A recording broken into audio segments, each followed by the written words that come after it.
Yo, what is up, friends, foes, members of the Omni Council? My name is Daimien Kamiya and I am the Omni King. Welcome. More Biomutant. As you can probably tell in the description, this game, I love Biomutant, don't get me wrong. Fantastic game, and I love the gameplay, I love the setting and the environment.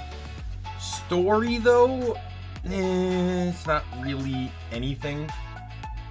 And content is very bare bones. Like this stream today will literally just be running around places, checking them off the map, just looting them, getting everything in them, and also doing side quests at the same time. But a lot of side quests is literally just looting locations.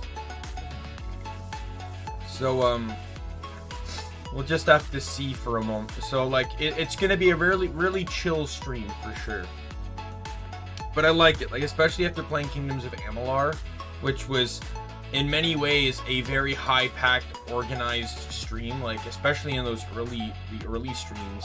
I think probably the first 3 streams. You probably saw me running around haphazardly, trying to get things so I wouldn't die, but also trying to. It also helped though that in that game, almost everything was scripted. Nothing is scripted in this game. Almost nothing anyways. Quest rewards are and stuff, that safe weapon I got, but getting the bat that I got was huge. And now I'm just trying to get mats so I can upgrade it. But yeah, I got nothing else to add. I will show, let's switch over though, because I got something to show you. I believe that's the right one, right? Yep. Alright, so first things first to mention, right there in the bottom middle of the screen, I am 8 away from 150 subscribers. If I hit it before September 12th, I will continue my Skyrim file with another 24-hour Skyrim stream. Look forward to it. I know I am. Right beneath me, you're going to see an aura. You see an aura counter. I added this in mostly so I can keep a better count of what my aura is in-game without having to constantly open the menu. So I'm going to just quickly pop up the aura menu so I know what it is. And I'm going to adjust the counter to match that. Just have to sit through the abnormally long loading screen.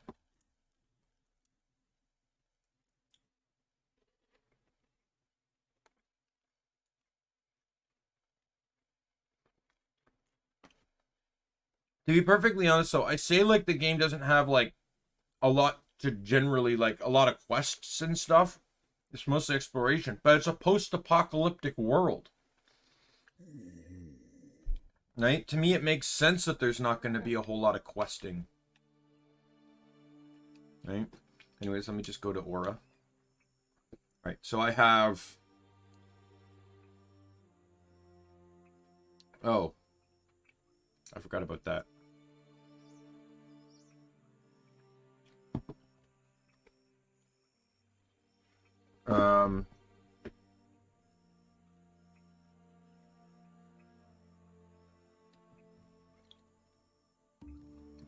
I'll try to use, so what I'll do is I'll set it to a positive and a negative.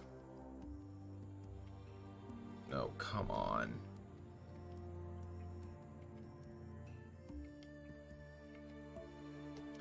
Well, the, thing reset.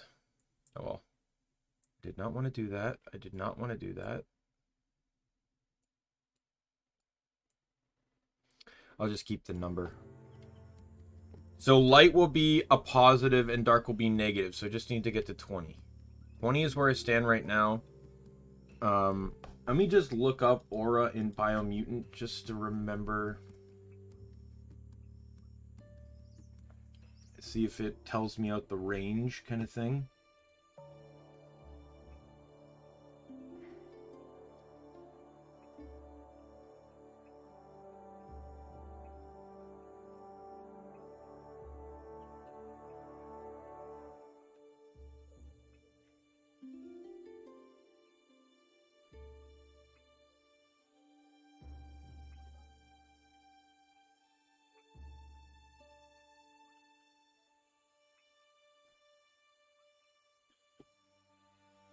Hmm.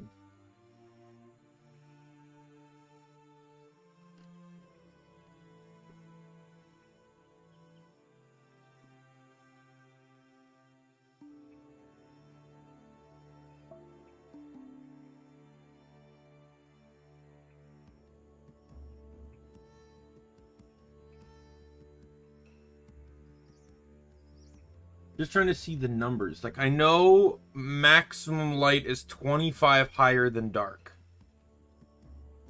So I'm going to assume light is probably 10 higher.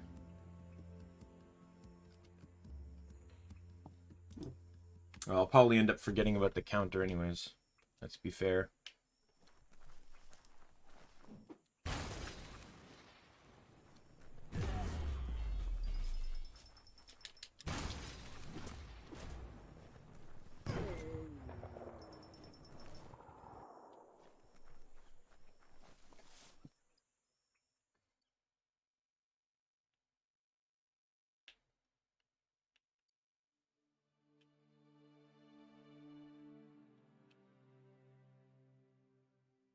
Where's the fastest place to go to get there?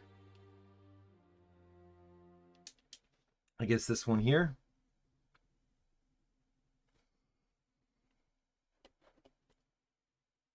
Oops.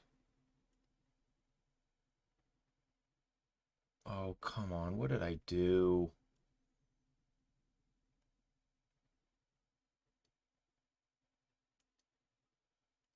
What did I do?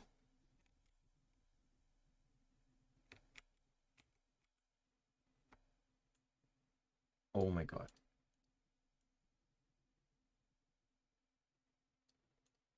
Thank you.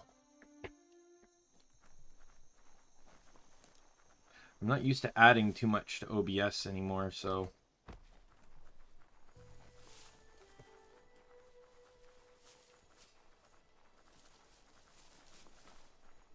But yeah, so we'll just pretty much just be selecting missions, running around, and as we hit areas, we'll loot them. And there are a couple areas that, sadly, even to this day, have remained bugged, meaning that they are uncompletable.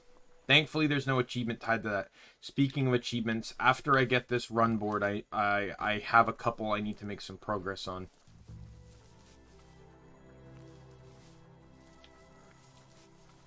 That is a merchant shop. I will run there first quickly. Because I want food.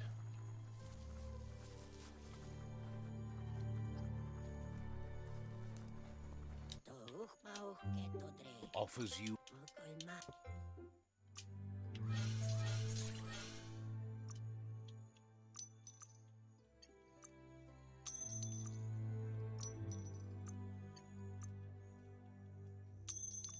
Buy everything he has. And I'll buy some brain fuel just in case too. I don't use a whole lot of energy, so it's not really like too important, but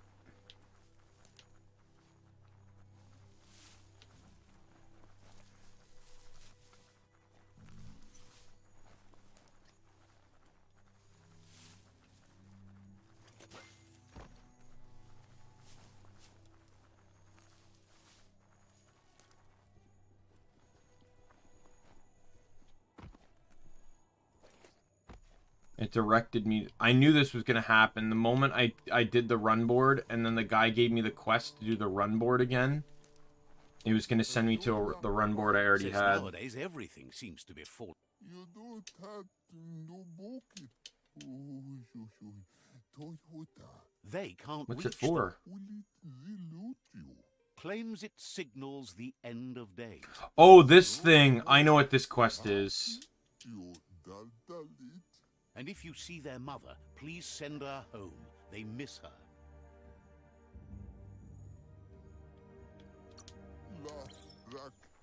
You won't find his mother. This quest has to do with the bridge, I believe. I think, huh? Yeah. The bridge right here, I believe.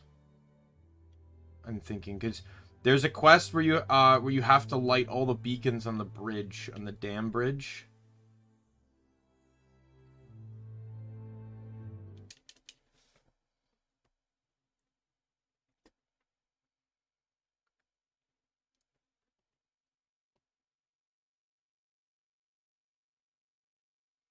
One thing I really do like, I think I might have mentioned this already, and I'm sorry if I repeat myself a lot, but upon the original release of this game, NPCs very rarely gave quests. Like, they were very specific to the quests that they gave, like this miscellaneous, oh, protect the town type quest. But now, like, you can walk into a town and you get like 5 different quests, but they're not really quests. They're just informing you about other things, which can then turn into quests. Like, hey, have you heard about these run boards? And then you find a run board, and then it starts the run board quest. Oh my god, there's... Oh my god.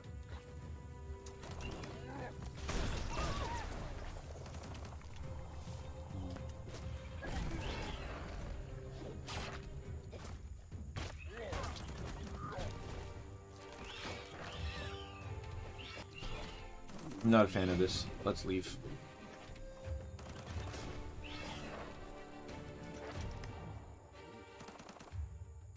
Follow me now, you stupid mutant rat.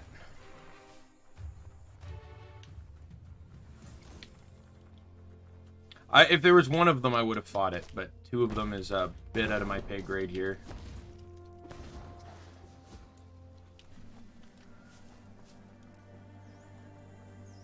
That old home might not be stripped clean yet.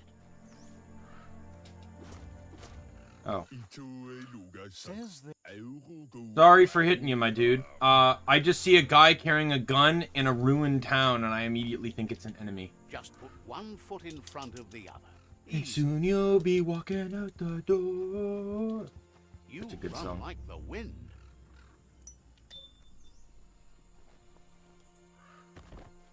I also like that song too, because it's from a Christmas movie, but it's like the one song in the entire movie that isn't actually like Christmas related or related to Santa Claus specifically. So it's a song like you can actually sing like at any point in time if you wanted to. It's just literally teaching someone how to walk. Alright, let me keep looting. Yeah, and this is pretty much what a lot of this game is. But I just like the setting and the environment and the combat. Like, I like everything. So I don't mind running around. Like, if you've ever seen, like, no one has, at least no one that really watches this stream, but if you've ever seen me play Guild Wars, this is literally what I do. I run around, I map complete. I run around the maps, I do the small basic objectives until I've map completed. That's it. That's what I do. It's fun to me. It's super fun to me. That's why I really love Biomutant. If you just like a relaxing, exploring game with pretty fun combat, this is the game for you. If you're looking for something that has more context to it, you know, maybe Biomutant's not the game to check in for yourself. I think there's other things though, like I'm just thinking like at a base value, things they could have added. I think it would have been cool if in the crafting system, when crafting weapons, I think it would have been really cool if add-ons could apply elemental effects. So you could end up with more than one element on a weapon or enhance the one you already have. I think that would have been really cool. I'm just keeping an eye on this because, you know, eventually I'm going to get something better. I'm scrapping everything I don't need. I need all the components I can get.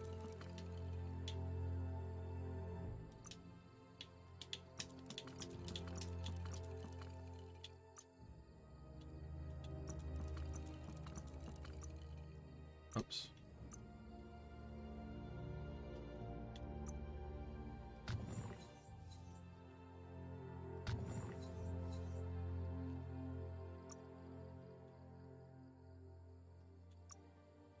Can you, like, you know, stop? All I'm trying to do is just salvage stuff. You'll get a lot... Oh, I think that might have actually been better. Oh, well. Probably find something better anyways.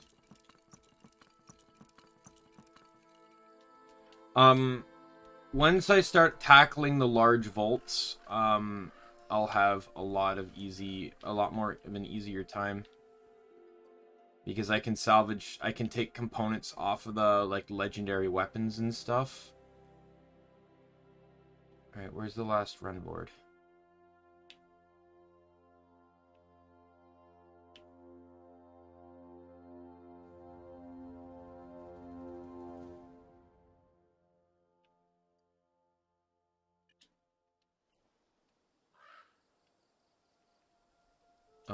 Where's the last run board?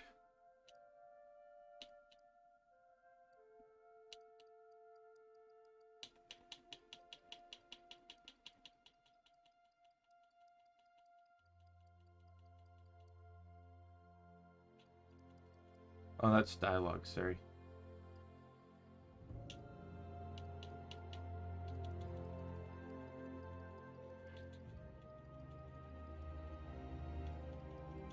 I've actually not even completed that many quests. Wow. Let me check journal. I should have 2 active run board quests, shouldn't I?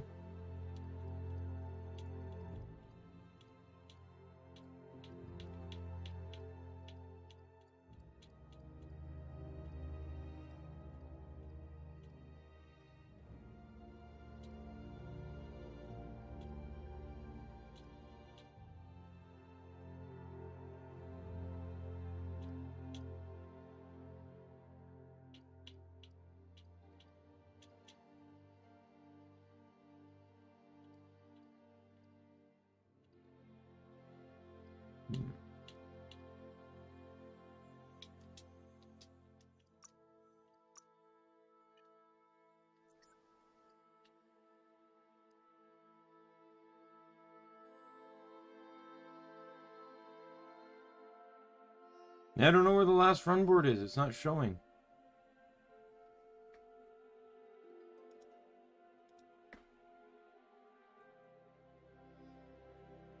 Let me look it up here. What is my... Actually, let me check my stats here. Agility. Oh, no. I've got them all. So this is what I was saying about the potential for bugs. So because I started this quest after I'd already gotten a run board, it thinks I haven't gotten all the run boards yet. Even though I have. So this quest is bugged. It won't go away now. I will forever have that in my inventory. I've had bug quests in this game before. My first playthrough, I had, like, one of the few NPC quests that villagers would give me was to take out a Lotus Captain Commander kind of thing, which is weird because I was a part of the Lotus tribe. But either way, however, after I killed him the first time, people kept giving me that exact same quest, but he would never respawn. So the quest just stayed permanently in my inventory because I could never get rid of him because I couldn't kill him again. So bugged quests are gonna happen. Let's see. What quest should I do next?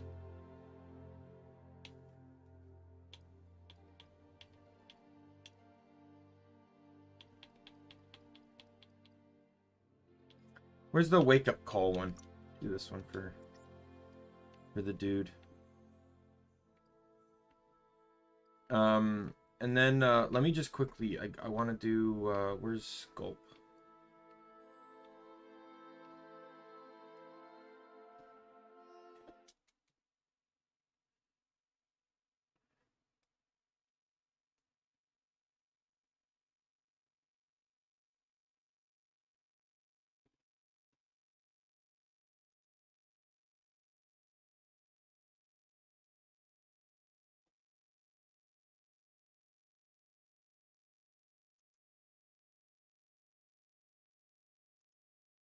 Yeah, see someone right here.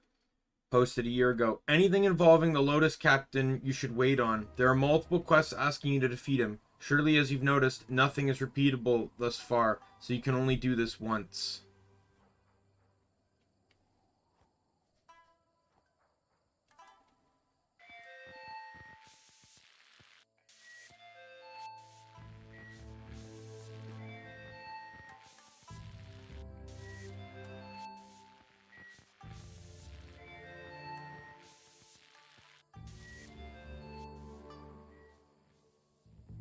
Yeah, so people are talking about the exact same quest I had bugged.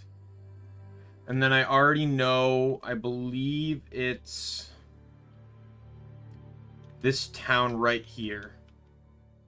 This town right here is the bug town. You can't complete.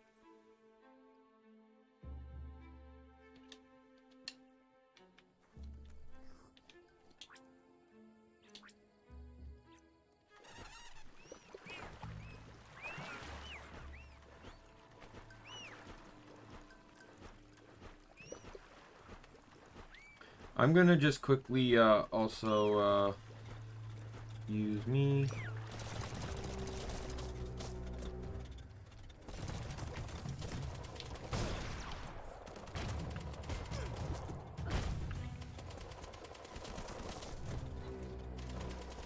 Oh.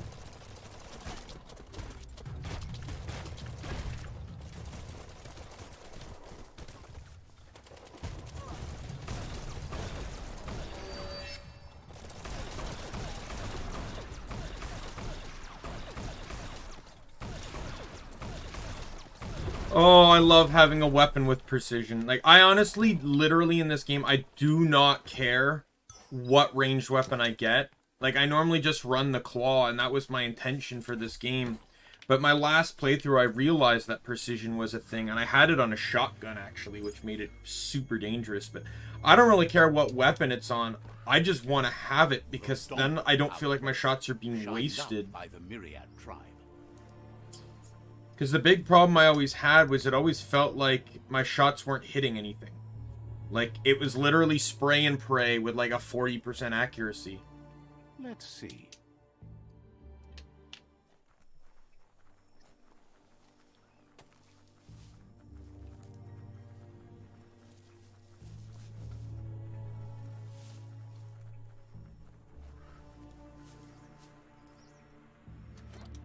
So we're going back into the area. Oh, my dude's over here.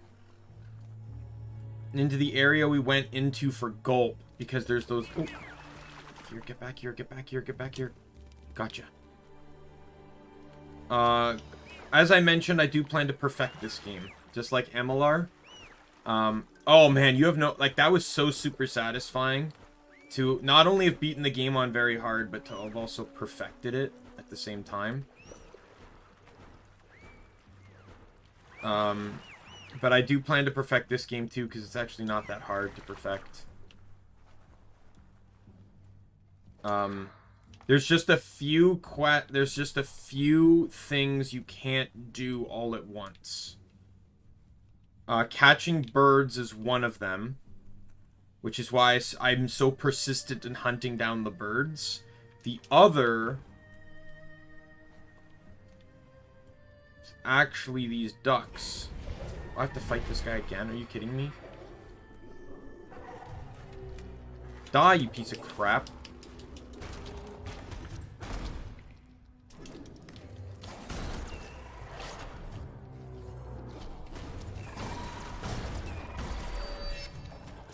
I actually really like the rifle abilities too. I've never really used a rifle in this game. First playthrough, I was Saboteur, so I used dual one-handed slash and dual guns. And then second time I played through, I didn't really use gun. Like, I guess I kind of sort of used gun, but I didn't. And then I discovered the Netra Claw, and I just fell in love with it. My only real issue with the Netra Claw, I like everything about it except for one thing. And that's that the first power, the double jump attack, doesn't work on large enemies. Which really kind of negates your ability to it really negates on your ability to use,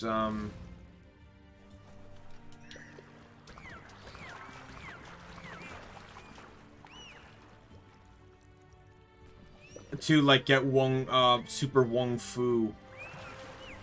I really feel like that's something they should have also double-checked, too, is more play testing on the abilities.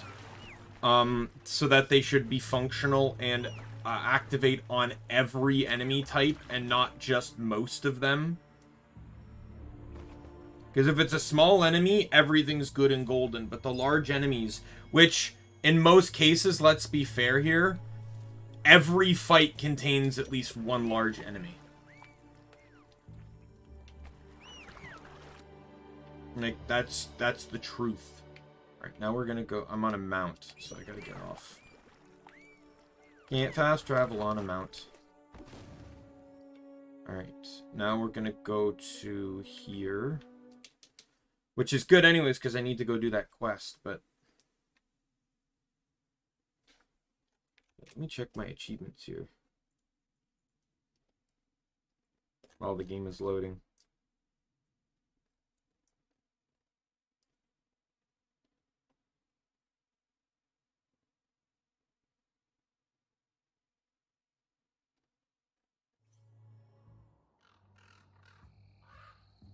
It's not really keeping like, there's counters for the achievements, but they're not really keeping count. So I don't actually know if the achievements are being detected or not. You know, and I had that bug at the beginning where nothing unlocked, and then I logged in and all of a sudden there were 2 achievements. And then I unlocked like 5 achievements, so... I'm actually going to do one quest first. Before I help out these guys. I need to find Mito. So the reason I need to find Mito is because Mito's quest unlocks an enemy type. Not an enemy type, but there's a type of creature I need to capture, and it doesn't unlock until you you don't start finding it until you do Mito's quest. Mito's a pretty awesome dude, not gonna lie.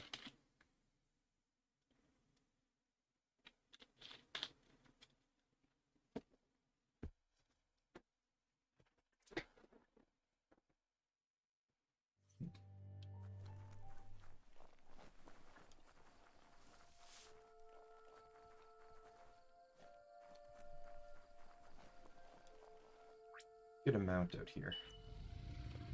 Let's go, my dude.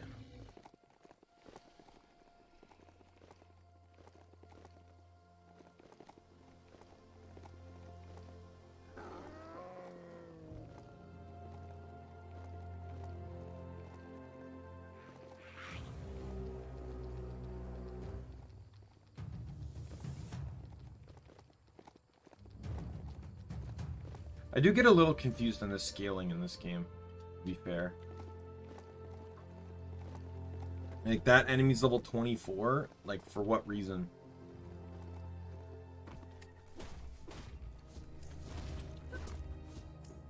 Like, there's no, like, rhyme or... Is it supposed to be like Skyrim, where the enemies just scale weird? Like, because they don't really scale near my enemy, because he's starred, right?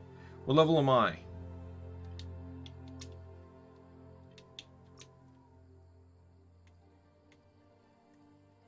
Why can't I see my level? 20, sorry. So I guess 24 is not that much stronger, but still.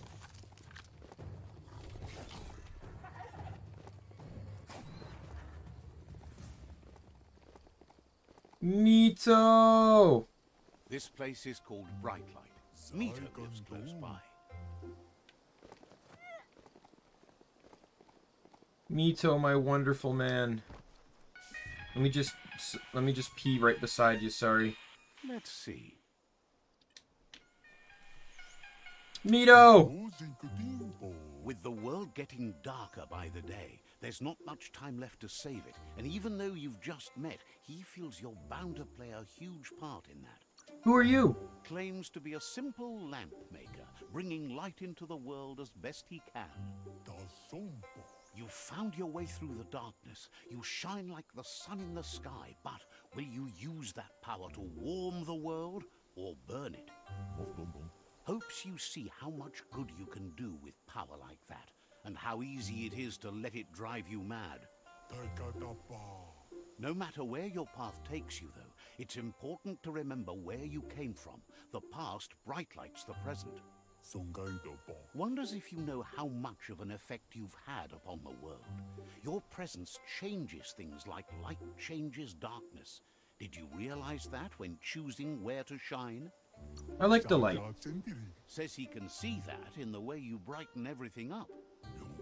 So happy you know you're helping brighten the world. There's plenty of it that's still worth saving. Whatever happens to the world, you shone as bright as you could. That matters more than you know. Feels good about you joining flames with the Ankati. He once helped them build a bonfire on top of the world.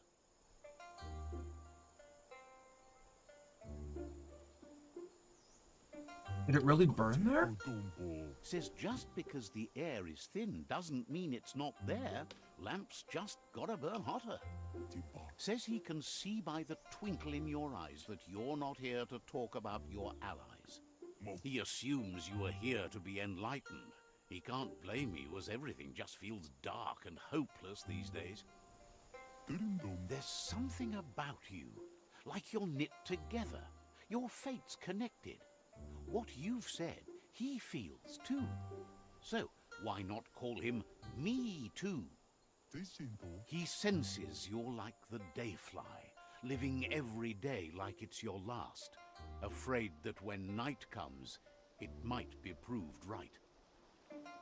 You see light in everyone? Believes no one is entirely dark. Even the worst have a spark of good in them. Mito says there's darkness in everyone's life, but as a lamp maker, he wants you to know there's light too. His goal in this dying world is to be like a flame fly, burning to light the way for others, and therefore he still makes lamps. You look like you're in need of a special get-through-the-night lamp, but to make something like that, he'd need a flame fly.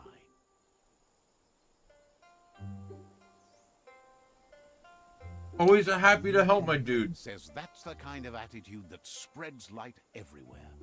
Bet you can see clearly now. Clearer than ever. Light isn't good for you. Oh, you're just afraid it'll burn you to ash and you'll blow away. I'm not. Well, not that much. You should be. Alright, +2 light. Alright, I may need to get some dark points soon. I'm getting close to,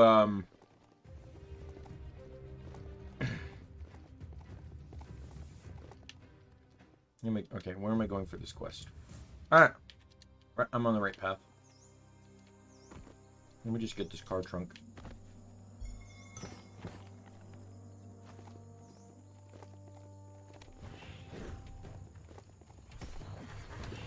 Oh, you're lower leveled than me. So I can kill you with a lot more ease.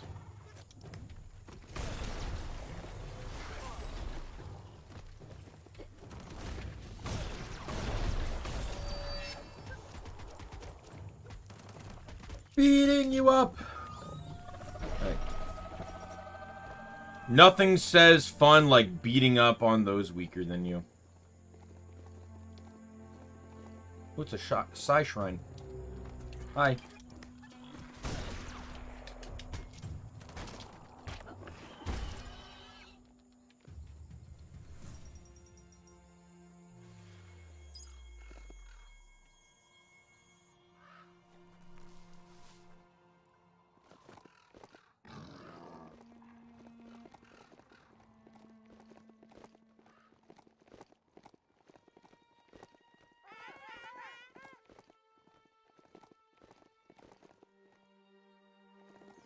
Want to know another thing I really like about this game? Like, when you want to compare it to other post-apocalyptic games like Fallout, look at this world. In Fallout, Fallout exists. The world of Fallout was because... Nikodam, welcome to the stream! In Fallout, the world became what it was because of nuclear war, right? It just destroyed the world pretty much, and everyone had to start over. Here, there was no war. There was, like, it's literally just things going too far to the point that humanity couldn't live here anymore.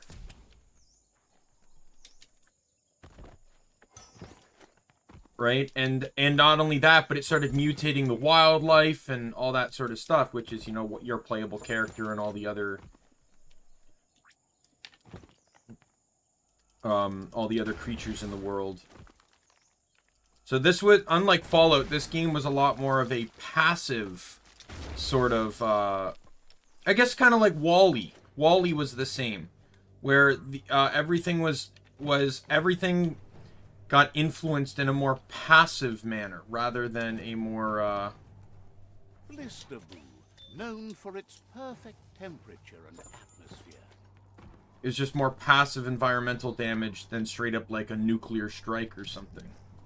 Oh god, oh god, oh god, oh god, oh thank god. I still got fur in my legs. Just walking through lava.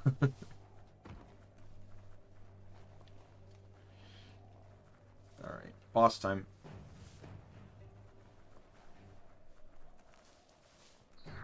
See, these are the things I need. But I gotta get rid of this mump first.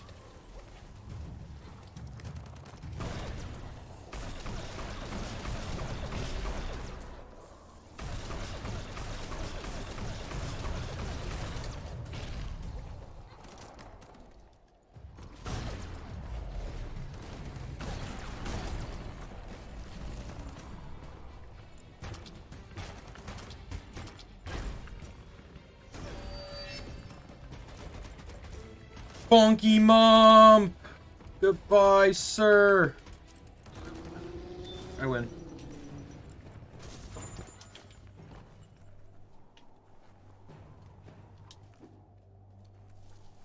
Yeah, upon completing Mito's quest, these flame flies will now start appearing all over the world. Now, catch them.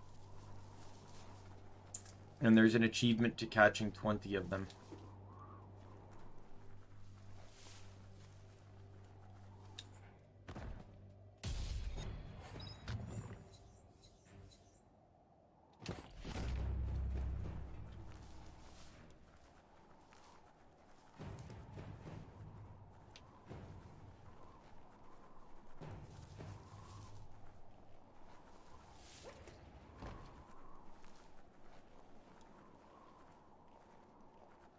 It's also necessary too.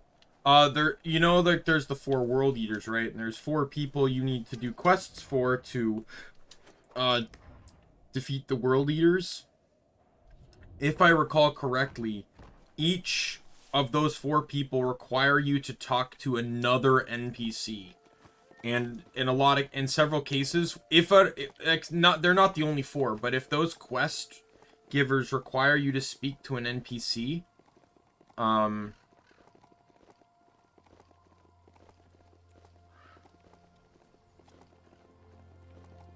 then, they require you to speak to an NPC, then they're going to, Says it's good to see you out here at this time of night. if they're, then you have to do all those NPC quests before you can, buy anything from them. I already explained this in regards to, Moog It's fire and now Boom. burning in his heart, too. Mito says the flame flies have always acted as guiding lights in his life, but with so little time left, he can't just make a lamp from scratch for you. Sometimes there are ether lanterns as light as paper floating around in the sky at night. One of those would make a perfect fit for your fly. Scour the night sky and get him an ether lantern to work with. If it doesn't work, I'll snuff you out Fly's instead. life is snuffed Can't out wait to see the light. It'll have a hard time shining as bright as you already do. Talking about you. The dark only hides the ugliness in the world. In that I really case, don't like it the you know, the potentiality of pushing me back into into like at maximum light. Nito says you're making sense to him. I've got to get going. Don't worry, man. Says I'm at 24 now. One more and I'll be back at maximum light, which I don't want. But I can just go do some stuff. I can go find a couple prisoners and just beat the hell out of them. I don't like necessarily speaking rudely to like. I don't want to tell Migo I'm gonna fucking kill him. How rude.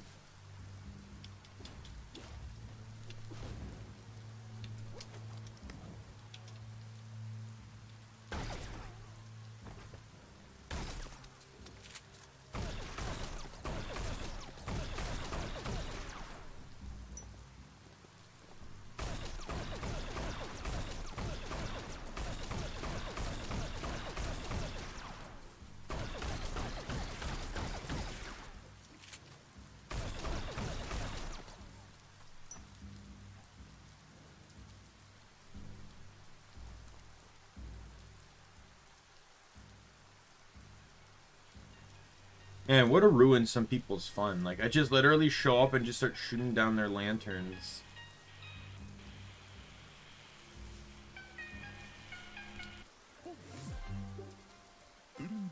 now that Nito has the ether lantern, he's able to convince the Flamefly into making it a special get-through-the-night lamp. He's glad he's able to help you shed some light on a world. He wishes he could do more to help, but too much light can blind as much as the night. Plans to keep making lamps until the light runs out of the world.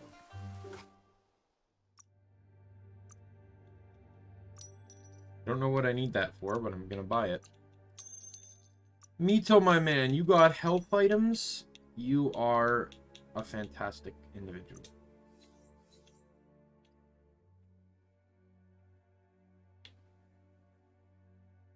There's another rifle. But I'm not too worried, because I can always just upgrade my current one.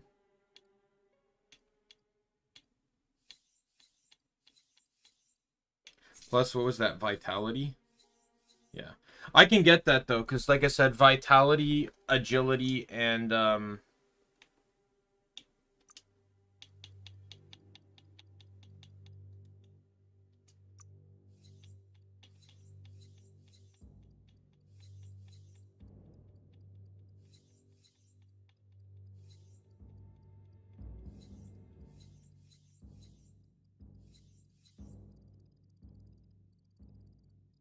this... Holy crap, Mito. How much clothing do you have? Oh my god.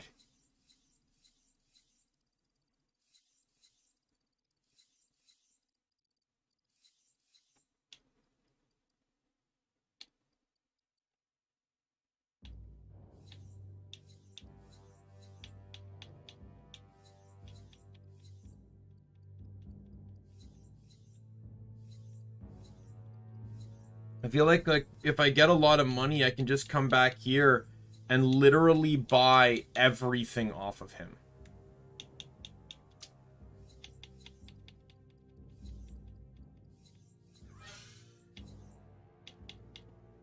Oh, there's two precisions. One rifle is better than the other, but the other has better accuracy, which is almost moot point when you're running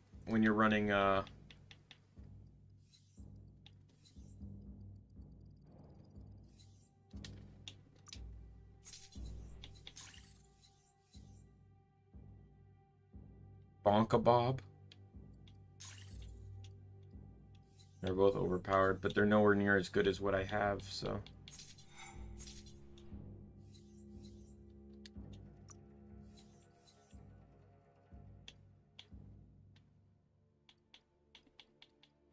A pleasure do business.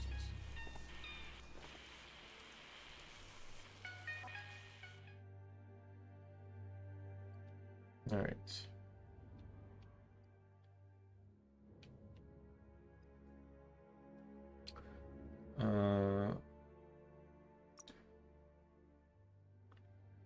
So let's go there. Go here.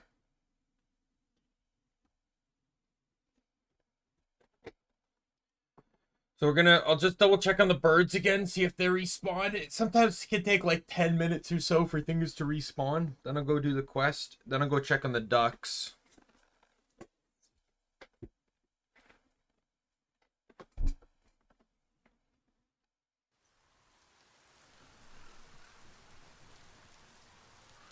I should have a little bit of a head start on the birds, but again, we're all factoring this into whether, oh yeah, the birds did respawn.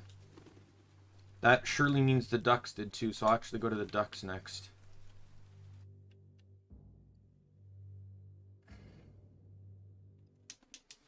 Yeah, I'm just, I'm hoping that the game's keeping track of this stuff. Let me double check actually. There might be a way to prove it.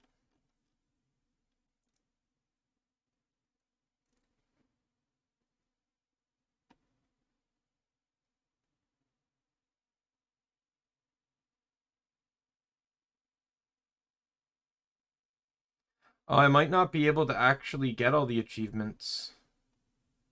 Because one of them is... Oh no, it's Key Spark. Never mind, I should be able to get that. I was thinking it was something different.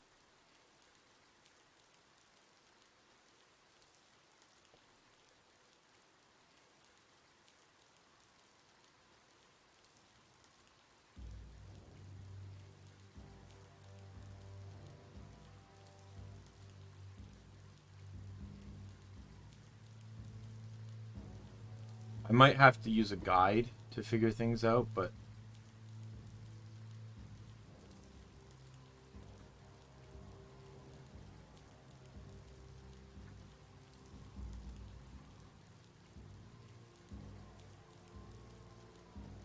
Like, there is one I can do really quick. Maybe I'll do that one next. I just want to make sure, like, I want to double check that the achievements are being tracked. And there is an achievement I can get through a very quick side quest. Not interested. Not today, guys.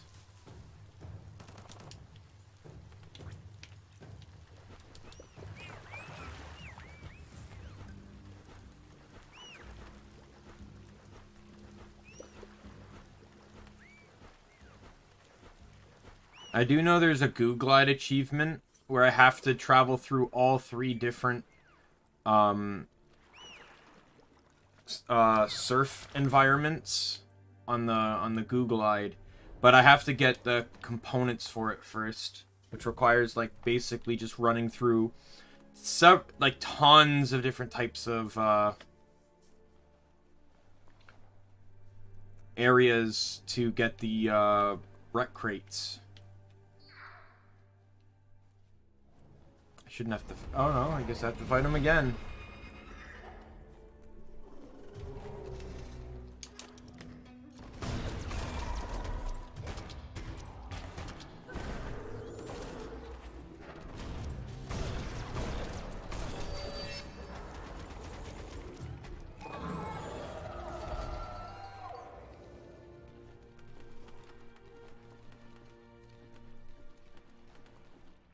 Yeah, the ducks didn't respawn.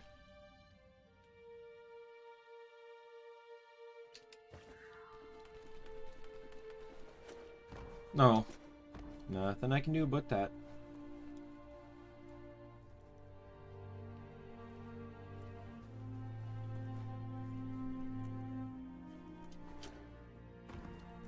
Let's get out of here.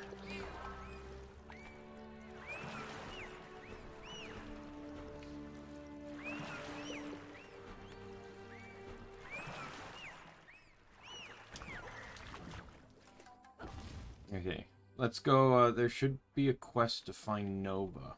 I'm pretty sure I was given that quest. I was not, but I know Nova's right here. So, literally nothing nearby. Okay, so I've been there, so I'll go there, go south to here, and then I will go to see Nova, and then that'll get me a couple more fast travel points too.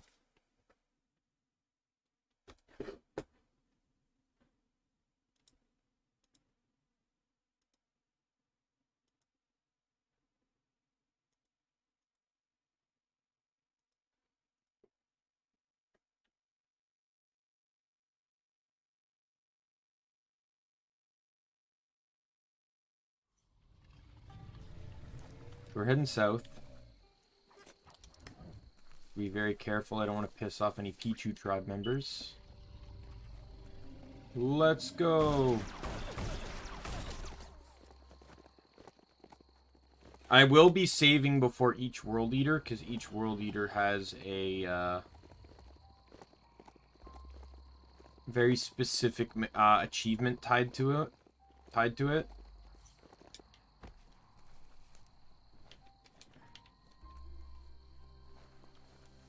Yeah, as long as that quest is active, it's gonna, I think, keep drawing me to run boards. Okay, which way do I... Okay, I should go this way.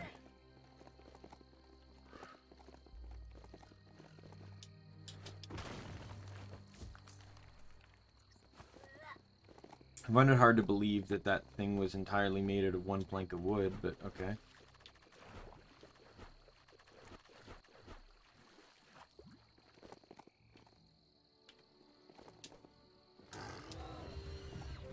An old home. Could be something to it.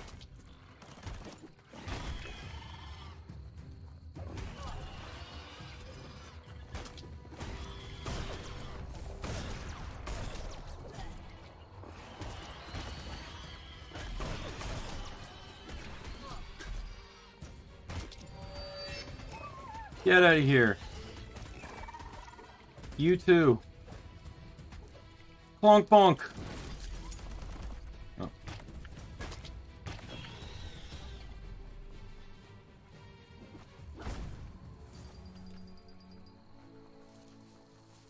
A lot of protection just for an area that has one superb loot.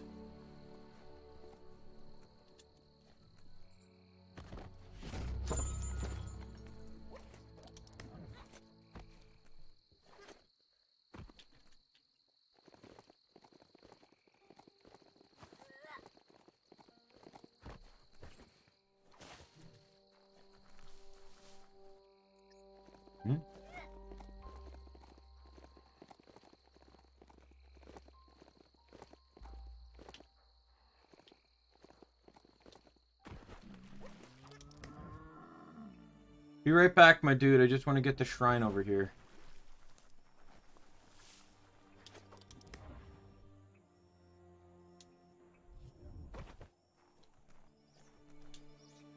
And this guy here has a quest.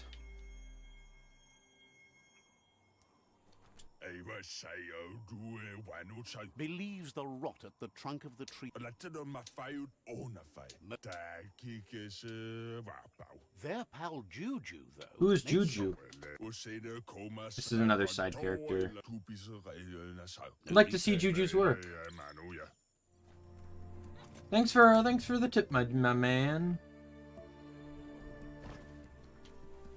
I do like this though too, because it's a lot of like just rumor hearing or connections, like, you know, like with so few people left in the world, or people, beings, whatever, left in the world, you're gonna have these connections. You're gonna, and even if he's not a friend of Juju, he's gonna perceive himself as a friend to Juju, because, you know, what else does he have? You know, like you like in a world like this, you're gonna want to try to, you know, keep those established friendships. If someone's nice to you, you're never gonna forget it. Hut, hut. Wonder if there's anything still inside.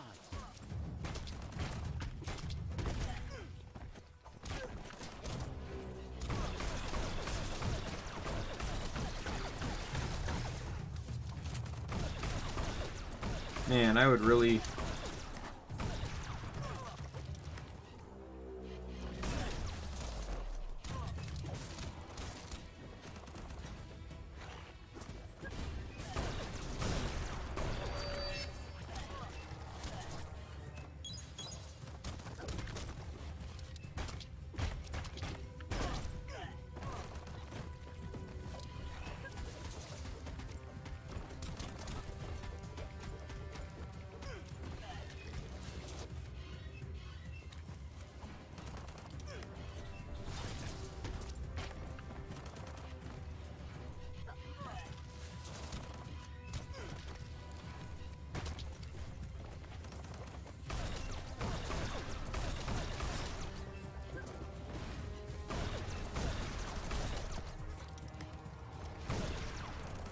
He's not gonna make this easy for me.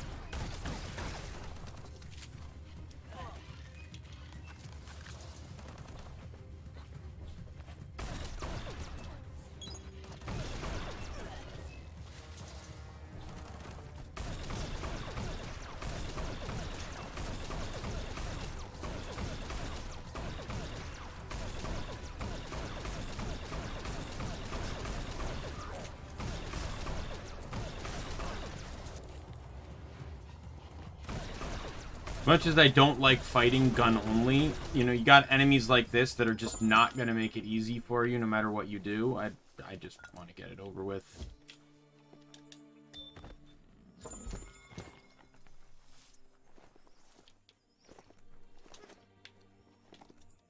Also an old world gadget here somewhere. Where is it? Oh, I missed it. I didn't see it at a glance. You need to turn the pegs in sync. Alright. Beautiful. The soaker. You really put a spin on it. Alright. Oh, a 4 to 5. Sweet. Alright, let's keep going. Oh, I should turn. You head east.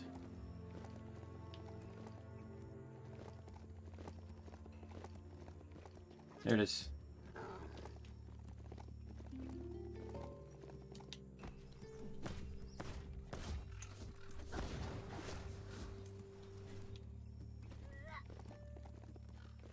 Like, people, I keep saying though, but like, people criticize this game for being empty, for not having a whole lot. You're in a post-apocalyptic world. There's not gonna be a whole lot to do. And you could argue, oh, you know, Fallout has a ton to do. Fallout's an entirely different world and environment. Not only that, but Fallout when we're looking at Fallout, we're talking about humans. These aren't humans. Their ideology may not follow human ideology.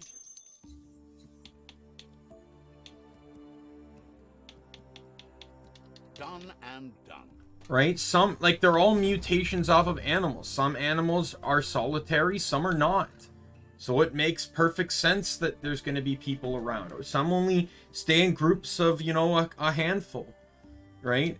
Their nature is going to be a lot different than human nature. Feeling buff.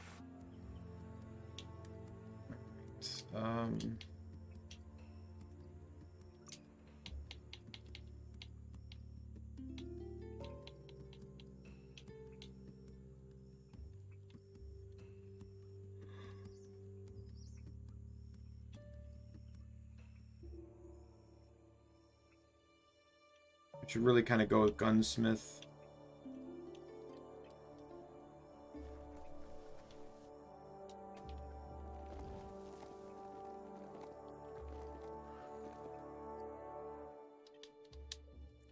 Wait a minute. Did I pee at this yet? Let's see. I did. Alright. So now we'll head down to Nova. Just gotta keep going south. Should be pretty obvious where we're going because Nova's on a very tall tower. More and more enemies to fight. Individuals used to flip places like that. Imagine picking up a whole house. Imagine picking up a whole... I just got that. It's a house flipper or whatever. Fixer-upper.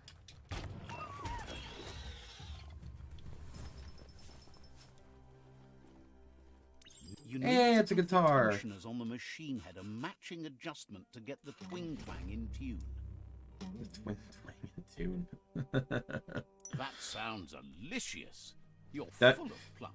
This is another reason why I prefer Crush over any other weapon type in the game. Is this one didn't is because a lot of these quests, like the PC, the computer one, the guitar one, the safe one, the globe one, they all give you Crush weapons. All of them. every single one of them. So if you want to use any of the cool or fun-looking weapons, you pretty much got to run Crush.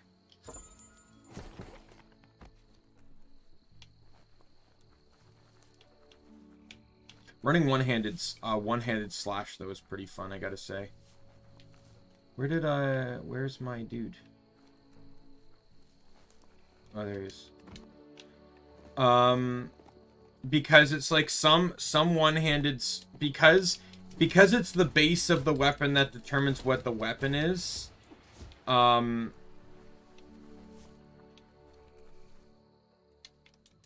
So, like, sometimes they can look like a long katana, and other times it can literally look like a, like the tiniest of daggers.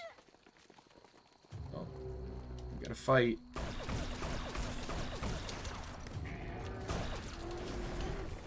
Oh, God.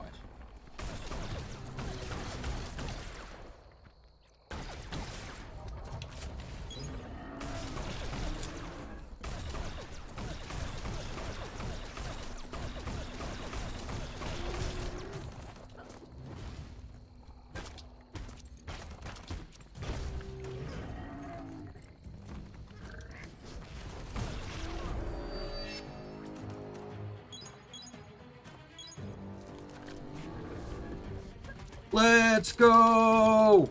Hocus Timbo! Didn't expect that now, did ya? Right, let me get this totem here, my dude mount, and then we will go see Nova.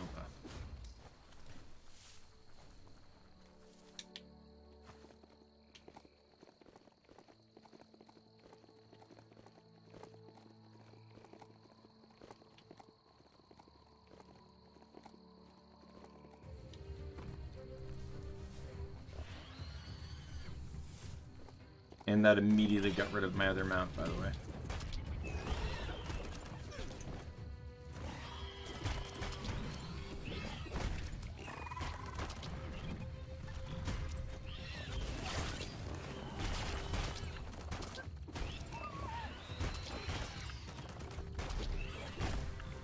Oh wow, I actually already killed one.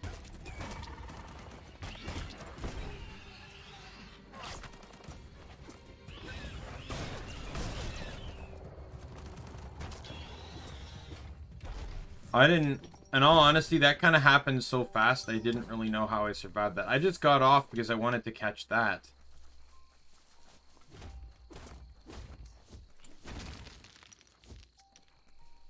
And then it ended up replacing my mount, too. This is my new mount. I can always change what my mount is. I just like the ones that kind of look like a furry rhino. Stumbled on the watchout. You should be able to find Nova up there next to the cloud somewhere.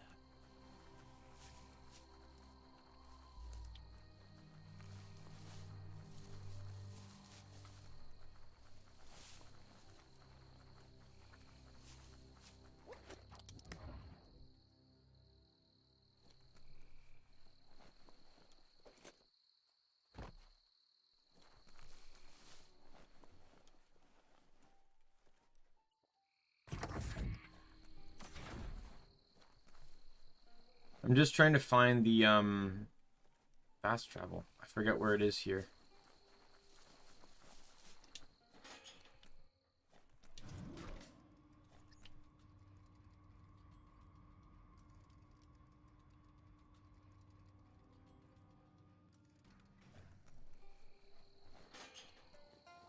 Hey, it's Nova! How you doing, girl?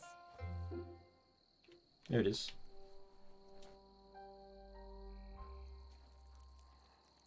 Let's see.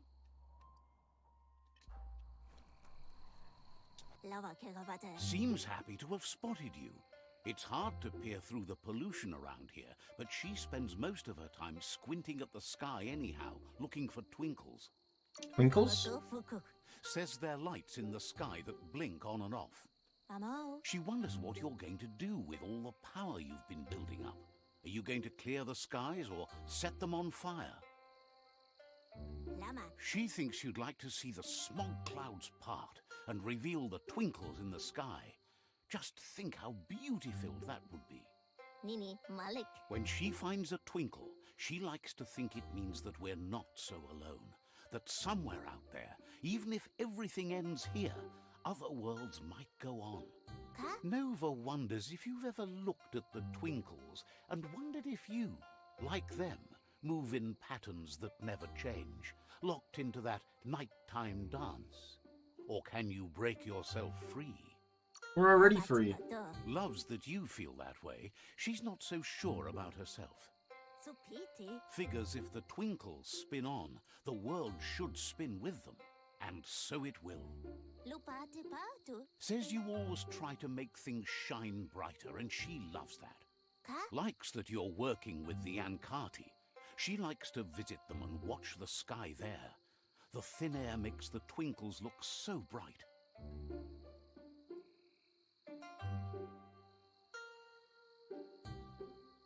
Makes them look closer. Figures the closer you are to the twinkles, the better. Says when she talks to you, she gets twinkles in her eyes. She wonders if you're a dreamer too. Says her dream is in the stars. Oh, I feel like I already know who I'm recruiting. Named her the girl Mito and Nova are already surviving on the arc with me. Nova says her mum was a rock star and she never got anything from her. But when the stars shone, so did she, realizing who she really was, a being of night. Okay. But now, she says, her head's stuck in the clouds.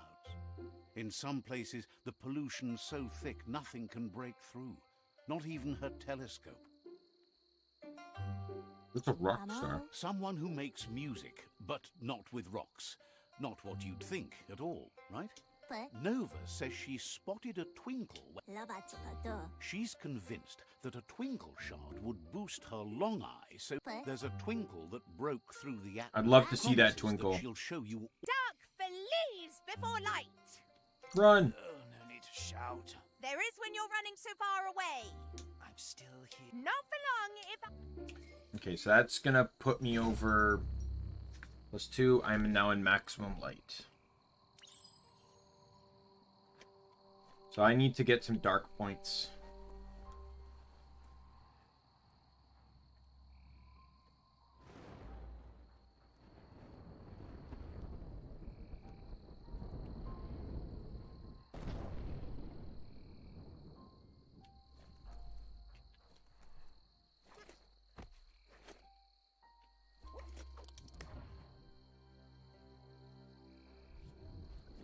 On my way there, I'll probably stop in the city here.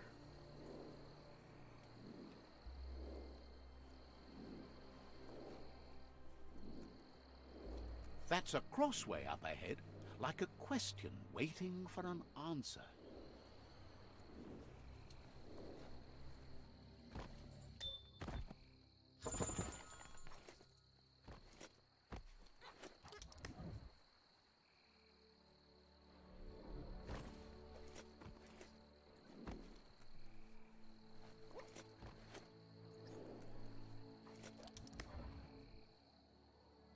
Load, thank you.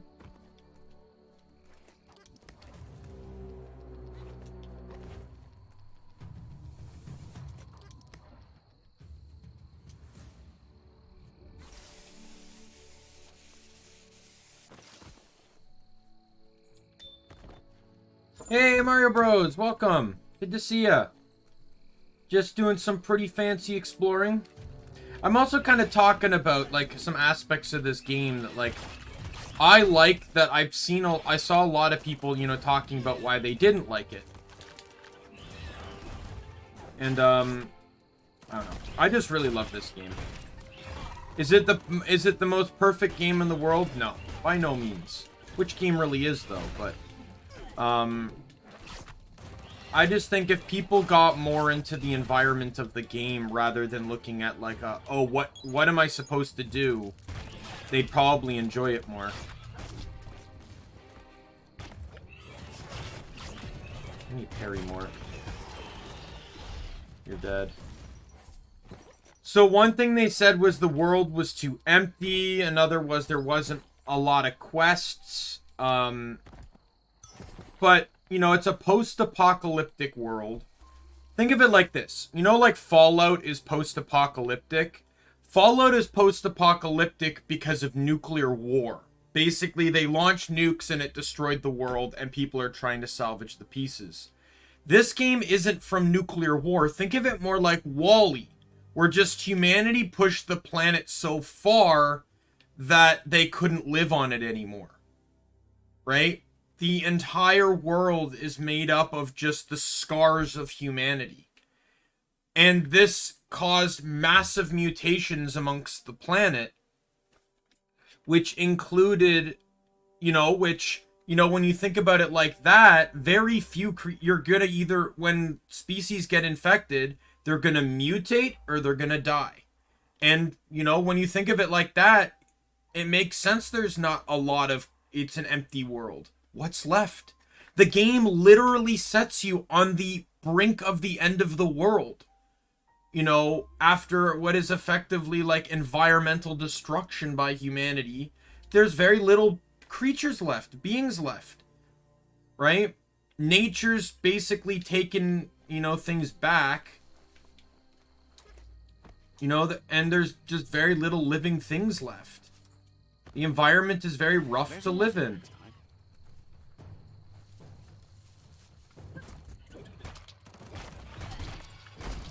But the scenery in the game is beautiful.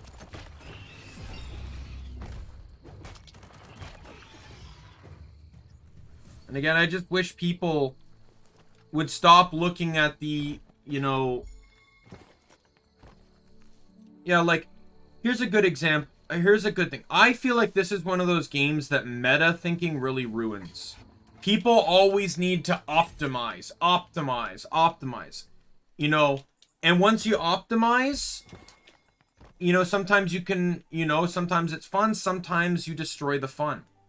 And I feel like in this game, people try too hard to optimize. They focus too much on what's the best. And then they stop caring about everything else. Like, I focus a little bit on what's good, but because all they care about is getting the best equipment, they're missing out on the world. They're missing out on some of the dialogue, and I'll admit, though, the dialogue can be a bit too much, which is funny because there's not really a whole lot to talk about in this game. I think it's probably just the way it's presented. It almost seems like all the characters are talking in nonsense, which is why it can be perceived as hard to follow.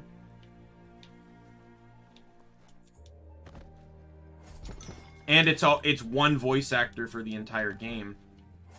And I can understand other aspects too, like the alignment system, the light and dark system, really doesn't seem to be all that necessary. Like, you don't really need light or like 6 different shades. You can literally just have one. Right? Or like you can just have the 2, light and dark. And, because they made it seem like your choice would matter, and your choice really doesn't matter. Like, I can be maximum light and still join the Jagni tribe. A tribe devoted to killing off all the other tribes. Even though it's not the most evil tribe, they are indeed a dark tribe. My alignment has nothing to do with the other tribes. Or with what tribe I want to join, or how I want to play the game. All alignment really does is just determine, your end game. It determines, are you going to destroy the world, or are you going to, try and save it?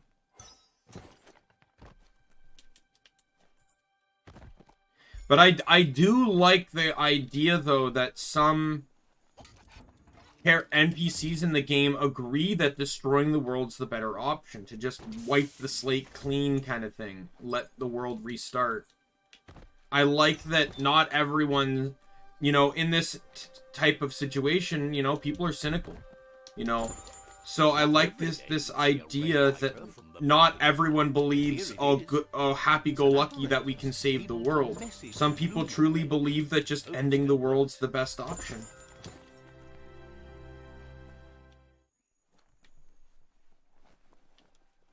Seems like the controls need some organizing to set the mechanism in motion. Excellent. That's illuminating. Toto.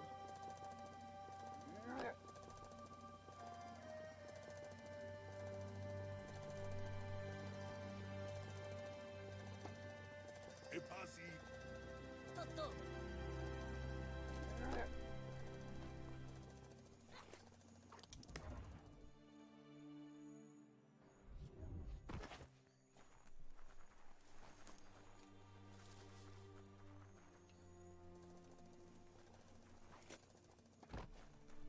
I don't know, like, I think there's more to this game than people might see at first glance, and that's why I think it's a good game.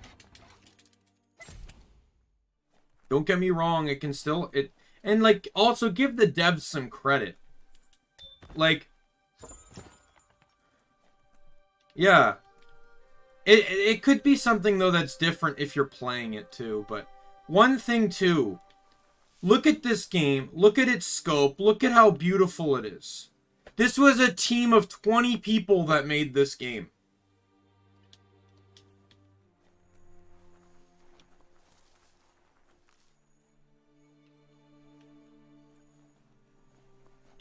People made this game.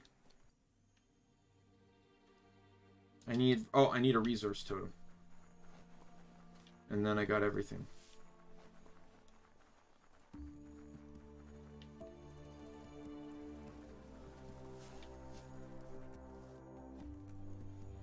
I think this being the first, like, I think the first game they've made. I'm pretty sure this was the first game they made. With a team of only 20 people, this is a beautifully phenomenal game.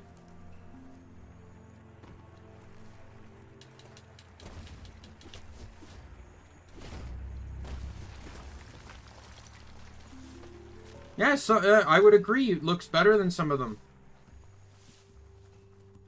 And personally, I feel like, and I don't know how the devs are going to feel about this. You know, it's entirely up to their decision. But I personally hope they do not give up on this IP. I hope that in the future, the devs return to this game, make a sequel, and include what made Biomutant great, but also take in some of that feedback. Make decisions matter more. You know, make the aura system much more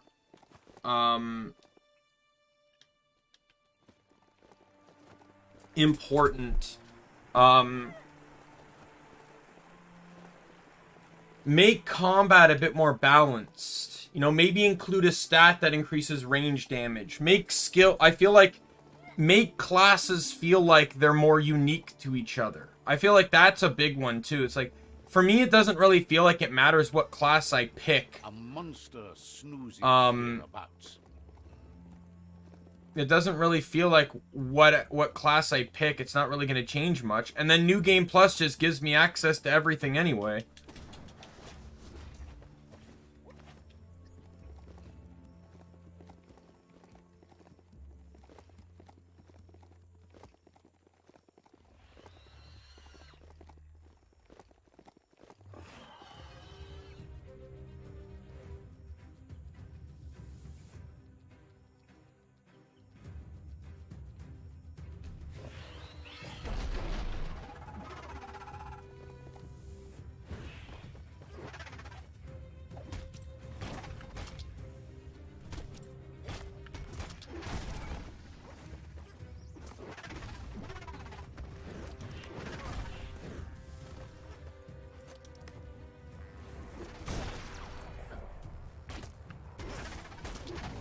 Oh, come on. Harry!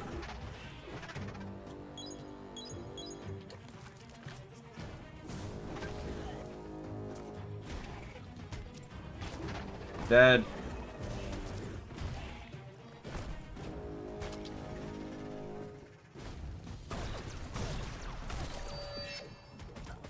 Get in there! Stay in the ground!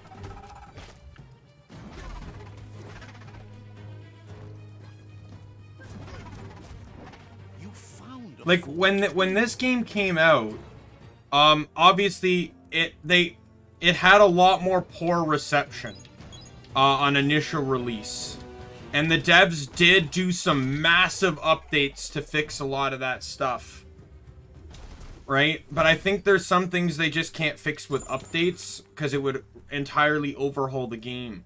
So I think they should just like maybe one day make a sequel. Crack open that twinkle and pull them out. Maybe just make a sequel that would allow That worked. Look at those shards twinkle. Twinkle Twinkle got the achievement. Okay, so that proved the entire reason I did this quest was to prove whether achievements were working or not.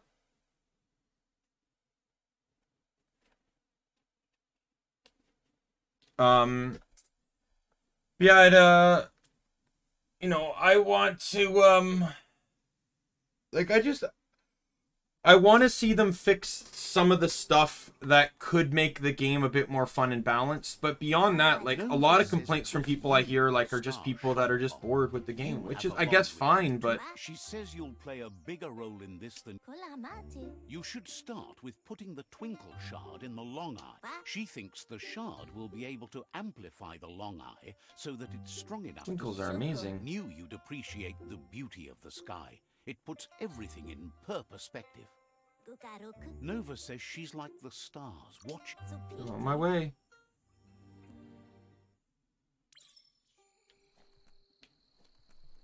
Just move it around until you spy a twinkle tumbling from the sky.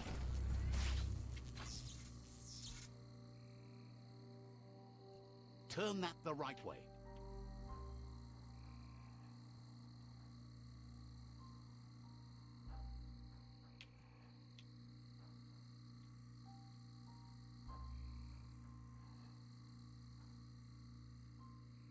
That turned out great.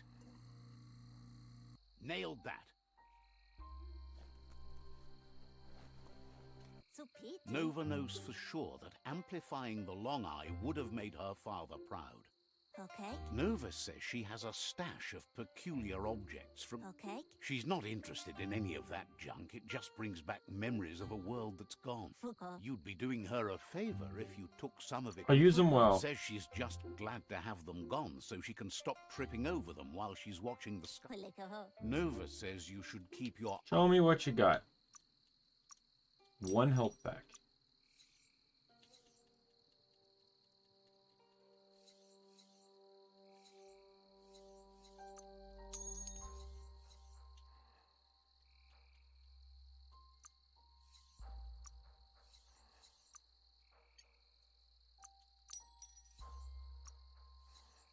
That went well.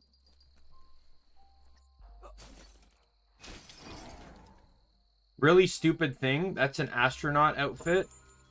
And it doesn't even... So this is like an arc pack. I don't know what it does, but it does not make you fly, even though it has exhaust ports. They also don't really give very high oxygen.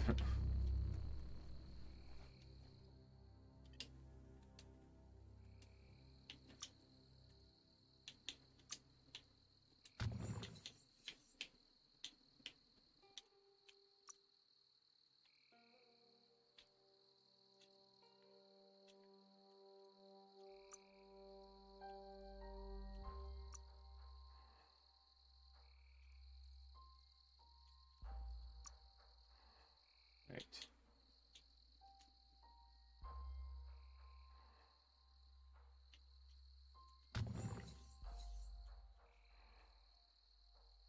Come on.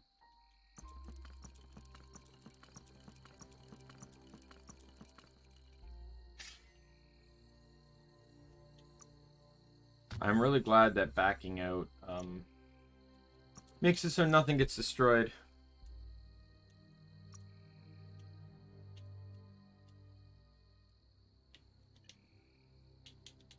I should actually check my rifle though.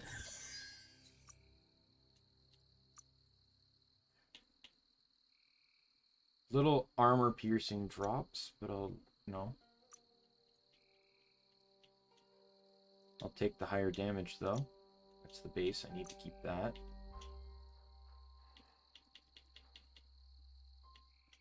That's higher damage. Reload speed gets halved and magazine drops by 6. The damage, though, it's plus 5 on minimum damage, and it's plus 19 on maximum damage.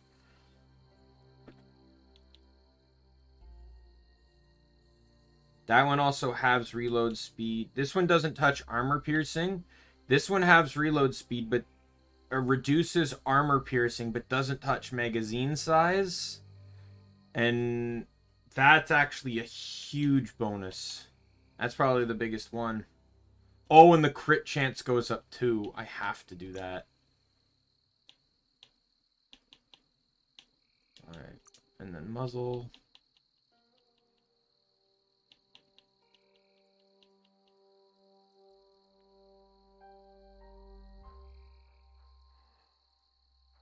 Oh, really? I had a similar regret when the other day so I beat GTA 5, and when I beat that, I made a what was it? Neko made a joke about me having to do 5 push-ups every time I crashed. So I said, no, but you know what? I'm on the final mission, so I'll make it so that every time I fail the mission, 10 push-ups. And I failed 4 times. But then I said that I can't do 40 push-ups, so I'll do 20 push-ups and 20 sit-ups. And oh my god, my shoulders still hurt they still hurt today. And my stomach hurt for the rest of the night.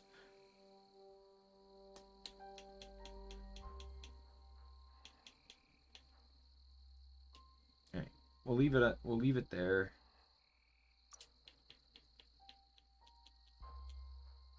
We got that one. Like, everything drops except for... It's plus 3 minimum damage. It's not even worth it to me.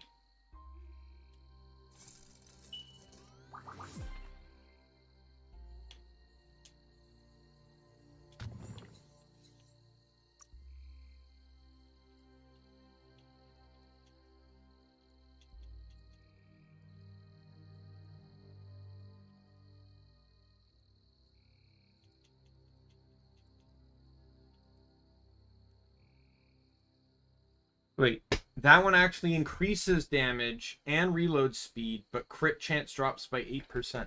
I'm a little confused on this.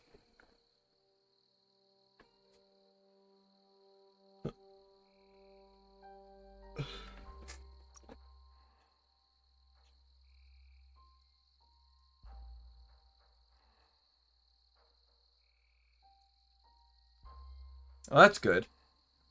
I'm trying to decide on this one, Mario. Do I, it's, you know, like, I have, do I take the plus 4 maximum? You know, the reload speed's too good. I want good reload speed, so I'm actually gonna take that. I'm gonna change it back to what I had. Kind of a waste of materials, but... I'm going to scrap everything now. Get back some of the components I have. I should probably go and upgrade stuff.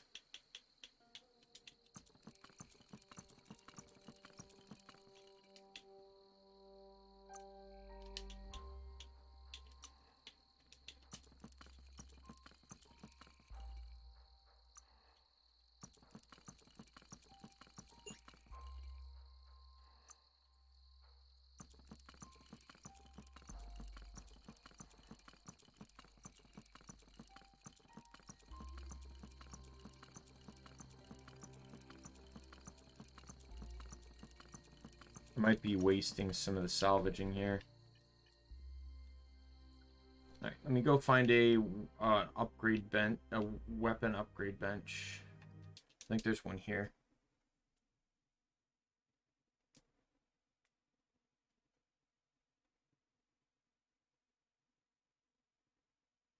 I don't know. Can you catch new Digimon, or is it just whatever you get?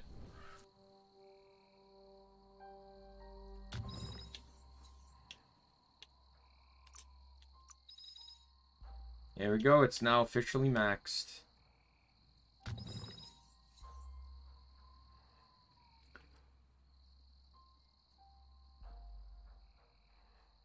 I need more rubber, e-waste, and wood before I can max that, but...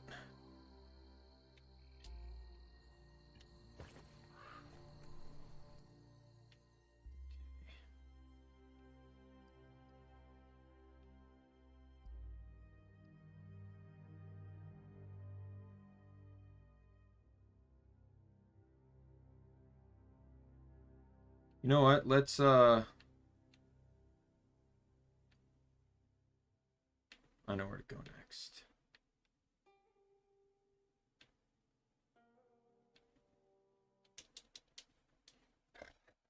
We'll unlock the Jagni tribe waypoint while we're at it.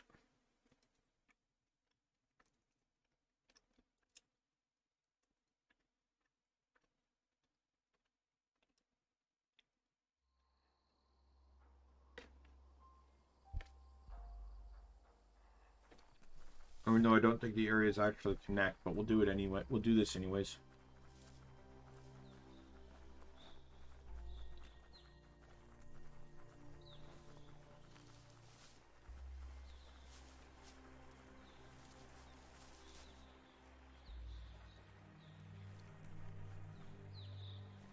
Oh, okay. It's a bridge. Kind of seems like Just Pokemon go over Dreamwalk, what Pokemon did with like the Dreamwalker thing or whatever it was. When you got Heart Gold and Soul Silver. He was like a pedometer that could be used to level up your Pokemon.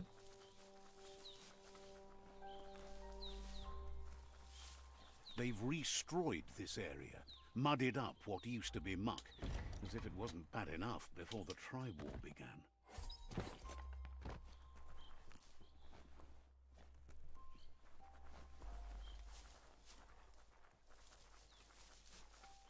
I don't plan to join the Jagni That's tribe. the Jagni tribe's fault. Their friendship can be a blessing or a curse. It's up to you. You're either a part of their solution to the tribe war, or part of the problem. I'm just doing this to unlock the fast travel point. Let's see.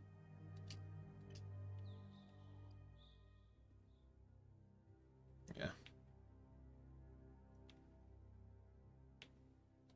I might be able to. With the gliding suitcase, I might be able to make the jump.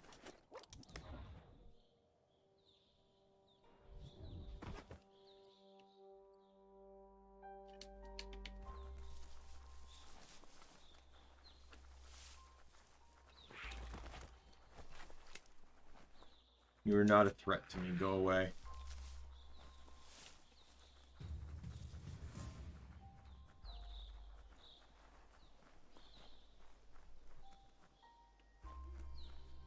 Oh my god.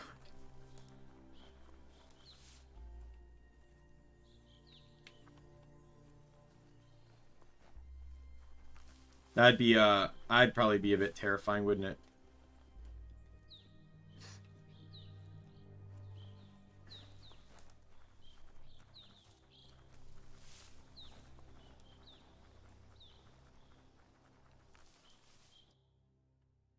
This is exactly where we want to be.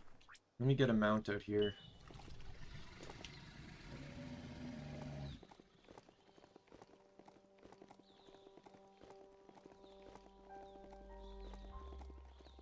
Make this go just a wee bit faster.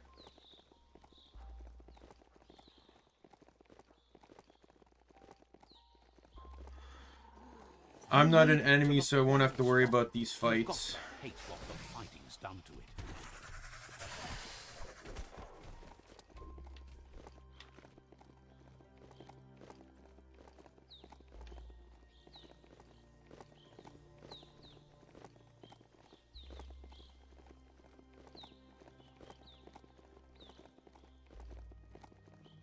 Alright, sounds good. See you in a bit. It's the chug yard.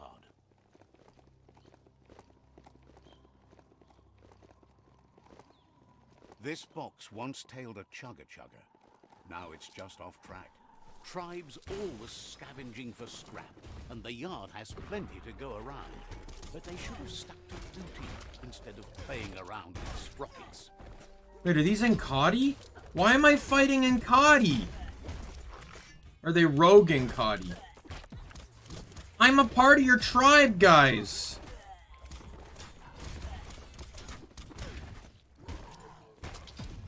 Like, usually you'll see a few rogue people in the groups. Like, you'll see Lotus armor amongst a group of bandits. But these are entirely Enkadi tribe members.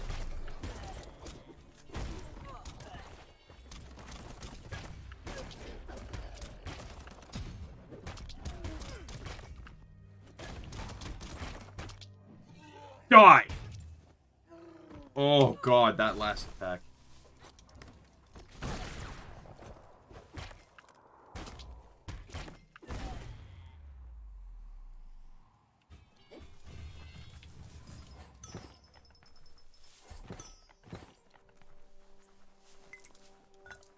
Figure I might as well just do some of the quests that prep me for the World Eaters. It gives me a lot more capability of exploring too.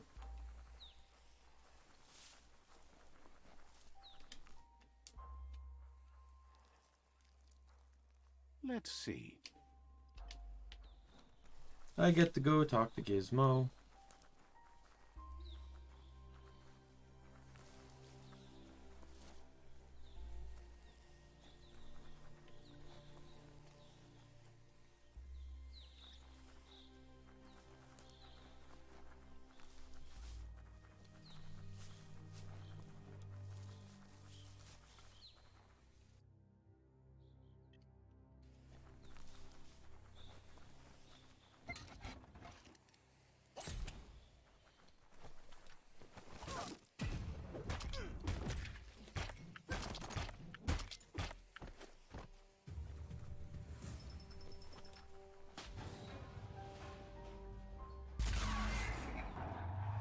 Yes, I'd have no do feet left. anything. The sky's the limit. Now, let's take this back to Earth. I'd have no feet Wow, left if you my legs were really that took close that to the all fire. way down to the end, in Oh my flames. god.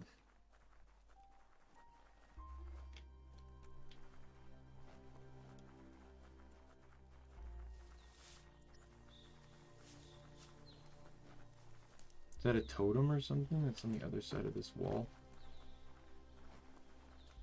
Oh, it's a board. The board mainly has posts from those that used to work at the chug yard back in the days gone. They don't make much sense The days these days. gone. Not much more to say about the board, but Gizmo is holed up in the underyard here working on that mekton of his. The Toxanol Corporation used to run chugger-chuggers out of here, big machines on rails with smokestacks that fouled the air. People rode on those? The rails used to be filled with chugs packed tight with two-leggeds, like guppos in a tin. You're on the right track. Keep your eyes open. Alright.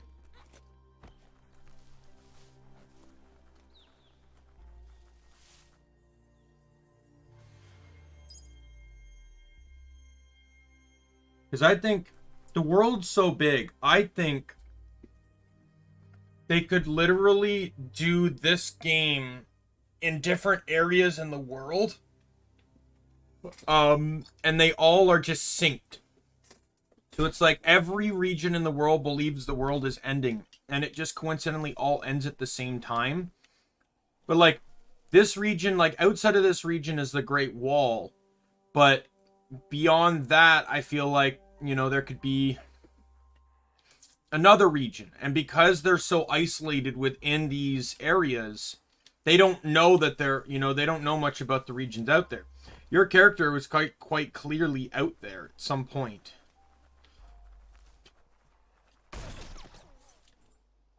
Right? So I just think it would be really cool if they maybe explored upon that. as a concept for a sequel.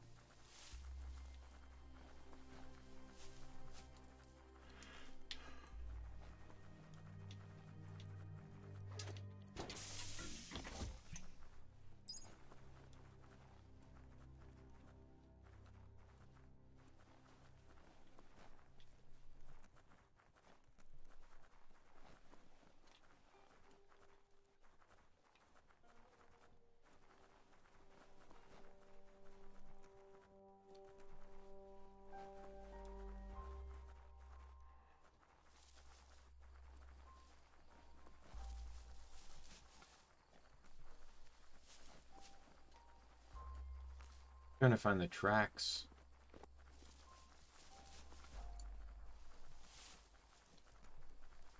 Oh, Jesus. What noise? Follow the rails Digimon. and you'll find Digimon. all Like that kind of sorts noise? Or... treasures scattered all over the place. Of course not, but they get you closer to wherever you might want to go. Alright.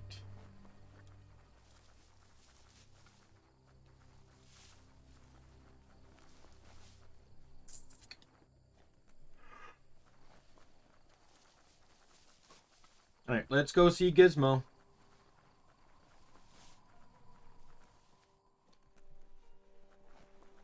It's a wonder some of these up and downs still work. Guess they built machines better in the past. Maybe Gizmo repaired this one. Who knows? The spent nuclear fuel that Toxanol dumped in the surf had detrimental effects on the marine habitats, while the overflowing landfills contaminated the groundwater. Combined, this sent their world hurtling on an inevitable road to ruin.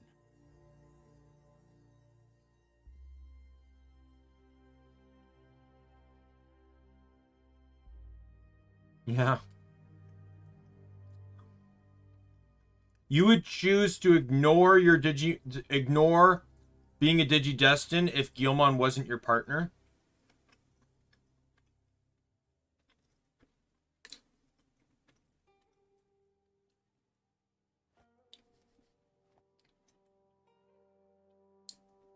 That's dedication.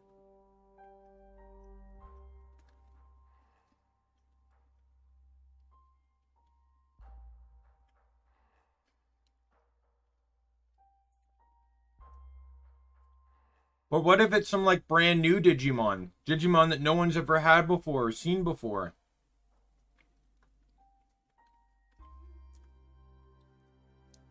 So I'm just eating some chicken.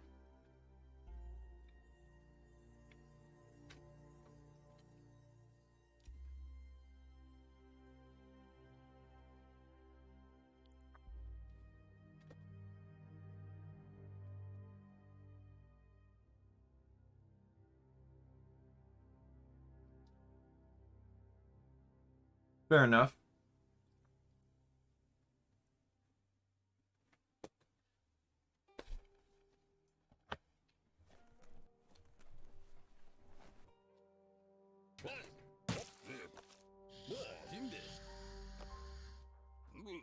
I need to brush up on my Wando, but I have a feeling he believes it was you that caused the bang at the yard. Oh, and he says he knows you. You used to call him Gizmo. He gave you the oil-greased hands when he taught you how to upcycle. Gizmo remembers you as a nice kidling, and he can still sense the warmth of your good heart. But Gizmo says how you experience a memory can be different. You know the story, but sometimes the truth it brings is personal. I remember you too. He hopes you remember that one time he taught you to upcycle, and hopes you've had some use for it over the years. Absolutely. He understands You see my bat? history made Loop-a-Loopin a big part of your past, your present, and soon, your future. You still believe there's some good in everyone. You still have hope for tomorrow. He says you should know that what's meant to be will always find a way, but history shouldn't consume you. I want revenge. Gizmo understands you still have strong feelings, but urges you to keep them under control. You've witnessed firsthand what it'll lead to. Hard to believe the world is actually going to survive. Just seemed impossible. Get out, get out. Grateful to you. You know you're not supposed to be under my desk, Merlin. To change things, you were the only chance they had. Wonders if you liked working with the Ankati. They make the most of what little they have, even the air. But that's not important now. Gizmo says it's taken a long time to bring the past up to the present, and where you go from here is up to you. You need to set the past aside, at least for now. He can't leave the Underyard as he has no protection against the vacuum in the dead zone. So you need to salvage scrap to upcycle the Mekton. You should return when you've retrieved the scrap. There's no time to waste if you want to make the Mekton. There are more... That should, just want to double check my aura here. Yep.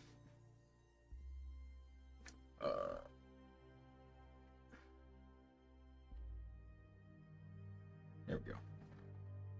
That's correct, right? That's not correct. I might have miscounted. 41 minus 14 is 27. My aura count really got out of control there. I will say, Mario Bros, I am excited to return to Genshin. I have one small problem with returning to Genshin. Oh, and here comes the rain. So I looked at the current special characters right now. Better take care. He who half breathes, half 4 out of the 5 of the current special characters are bow users. And I'm mad about that, because I don't like using bow in Genshin. But doing some testing, I've kind of agreed that I can accept bow if abilities are frequent. If they don't have long cooldowns on their abilities and their abilities actually seem functionally useful, I'll take them. Right? But, like, they release two plant users at the same time. The first 2 plant users, and they're both bow users. What the hell is that? Why couldn't they release one bow user and one not bow user? Why did they both... Like, effectively, it should have been bow user and maybe heavy or spear. And I only say that because they allowed you to turn your main character plant. Which, to me, works because your main character, you know, because your main... They added in a new area to the game that can allow you to turn your main character into a plant user. Right? So you have... So I turned him into plant because I don't want a bow user. But now I'm down an earth user because my only other earth user is Noel, who, frankly, is not a really great earth user. He's a great tank, just not a great earth user.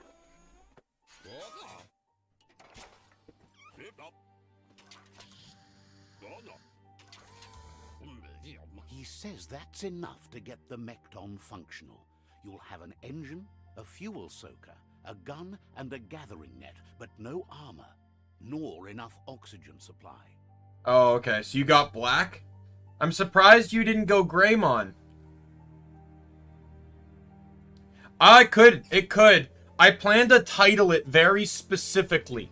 I plan to title it so that, like, I'm back! You know, it's been a while, something like that. Like, I plan to title it so people are going to be excited for it.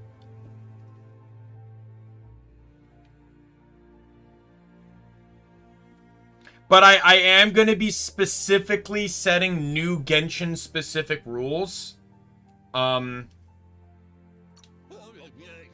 Something he devised to salvage valuables from the ground.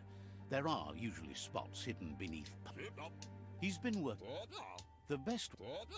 Unfortunately, this means you'll have to venture farther out. Oh, I need to go talk to Moog? Why is Moog involved in so much discussion? All right, let's go.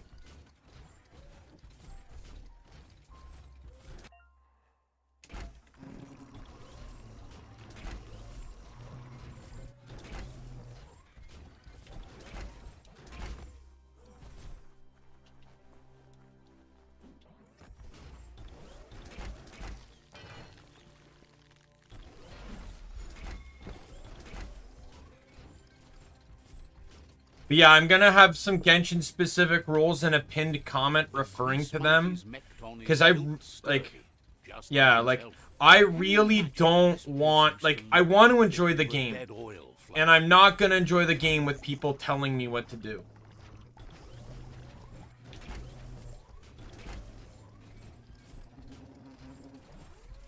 Right? Let me enjoy the game. I don't mind tips and tricks, like, that's why I really enjoyed seeing Shadow in my Genshin streams. Like, you've met Shadow, right? He's appeared. Shadow used to be a huge... Like, he never spoiled anything to me. He never told me how to play. He would always just give me tips and advice. And I always really appreciated that. I knew when Shadow was in the stream, I was going to be fine.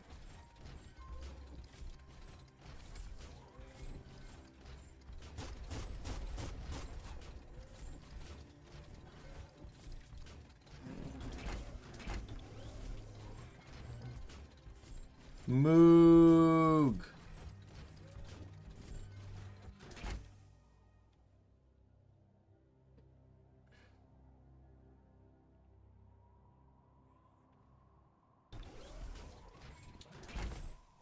That over there is Steepo Depot, the cliffside that Moog hangs on to.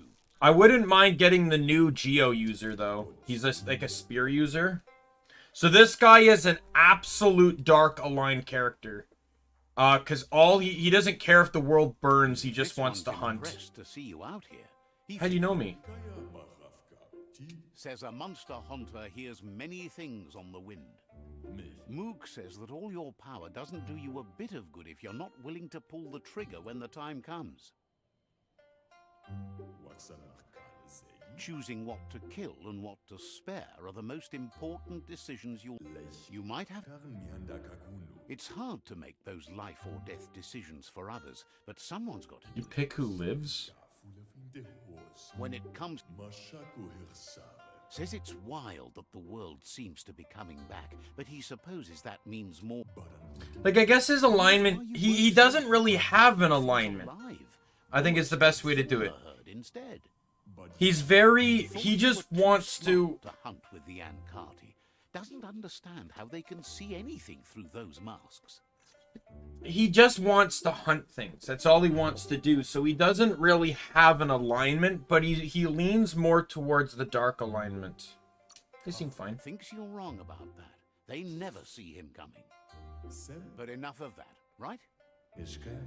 He says the wildlife, nature, has changed and turned against us. Instincts of survival took over when the world changed. He's not sure about their veggie diet anymore, and if it's changed, who knows what it's done with the chemical composition of their body output. Right now, though, he feels he's come to a point where he's got a pretty clear idea on the whereabouts of monsters, both tall and short. Did we eat meat instead? Says he's not sure, but if you're going to hunt something, it seems a waste not to eat it. Kind of agree. Says you must learn to walk before you can run. It takes practice before you can call yourself. Like, that's what the natives did. When they killed something, they utilized literally every single part of that kill as effectively as they could. Like, obviously the meat was eaten, the fur was used as clothing, bones were used as like tools. They would be turned into either like knives or like other type of stuff. Character I use most in Genshin is Chung Yun, I believe his name is. He's an ice user. I got him and I really love his abilities. As a matter of fact, my primary team is Sucrose, Chung Yun, Barbara, and Razor. And almost all of them function off of Chung Yun. Chung Yun's use, so I, like, basically Barbara will use her aura ability, the one that gets, like, the thing around you that can make enemies wet.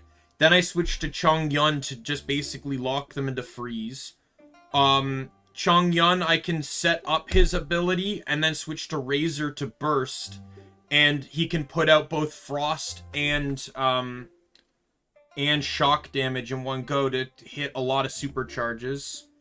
And then on certain enemies, like shield enemies, I can trigger ice on Chung Yun and then switch to Sucrose and just keep stacking swirl like crazy off of ice. It's a very heavy ice related build based off of Chung Yun. A lot of everything comes out based off of him.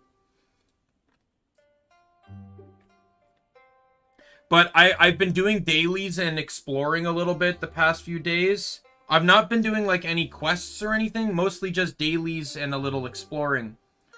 And I've mostly been doing that so when I start the stream tomorrow, I have access to a lot of wishing.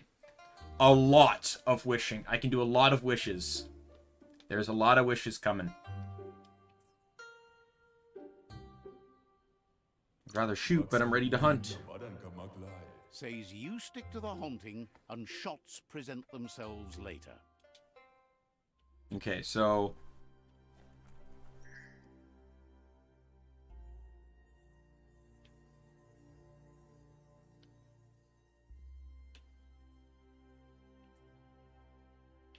Did I get the quest?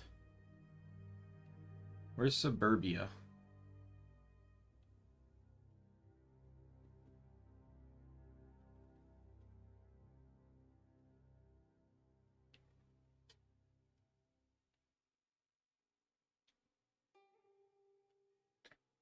Ah, here it is.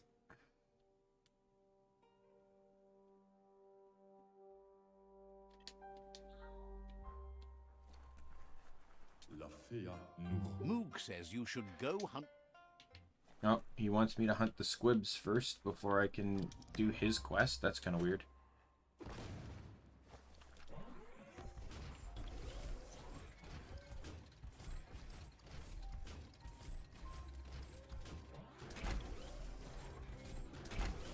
I'm gonna try just powering through it.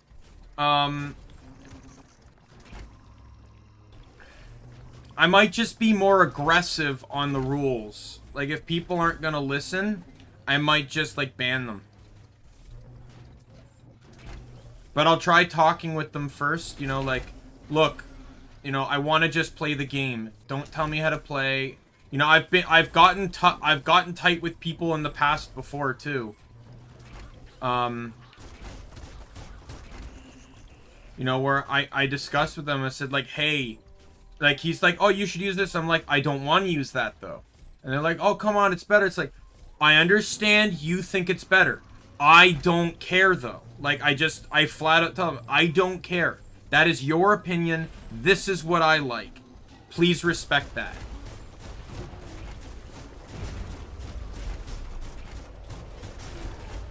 Oh my god, I feel like this is doing, like, no damage at all.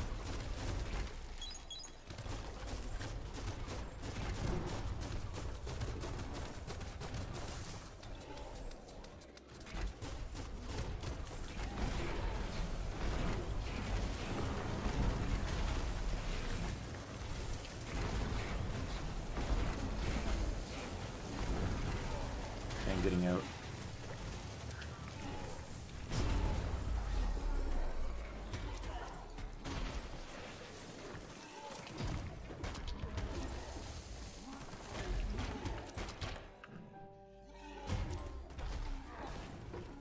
I really don't want to quit Genshin. I do want to give Genshin a little bit of a benefit of the doubt. And I owe so much to Genshin because the Genshin community got me subscribed as fast as I have.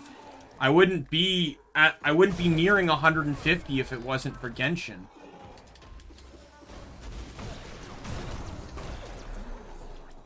Right? So I feel like there's a lot to owe. Right? But if there's gonna be, like, demanding people within the community, You know, I don't want any part of them.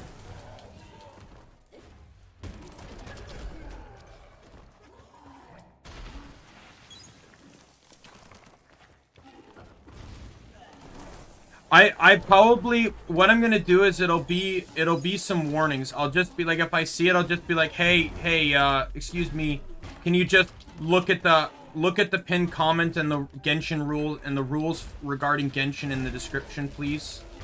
You know, and if they continue to do it, I'll just be like, look, I asked you to pay attention to the rules and follow them. Right? And then probably like third strike, they're out.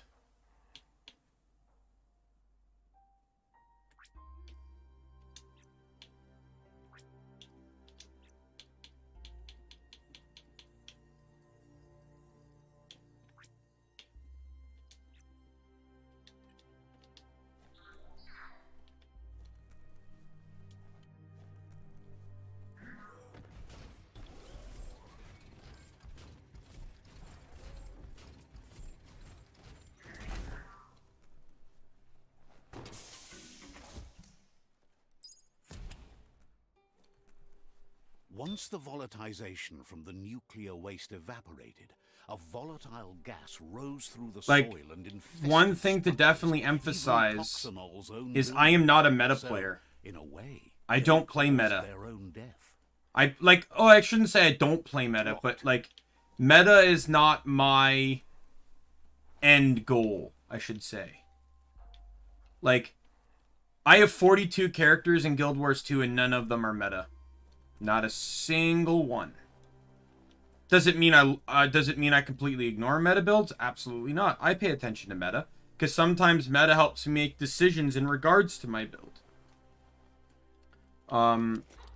You know, I might be looking at this one particular thing, but the meta is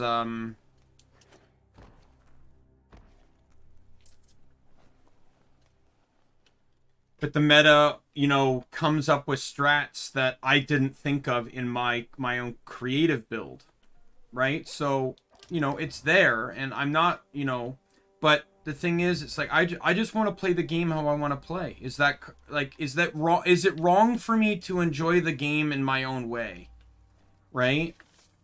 Everyone's gonna, you know, it comes down to multiple things. Number one, especially in a game like Genshin, what characters do you have, right? That is a huge aspect because, in all honesty, not everyone's going to have every character, right? So, number two, what characters are you comfortable playing with? As mentioned earlier, I don't really like bow users. I don't.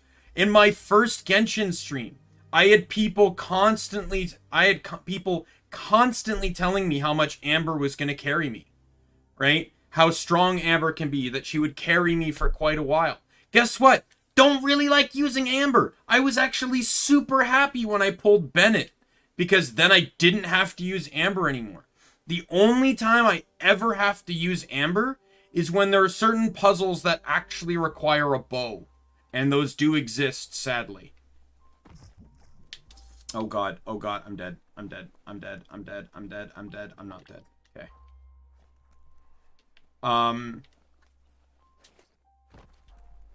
Like, granted, don't get me wrong, I don't mind bow. I should reiterate myself. I hate bow in combat. Oh, idea. Go knock the lid off that sludge truck. It'll fill the place up and you can get up to that entrance there.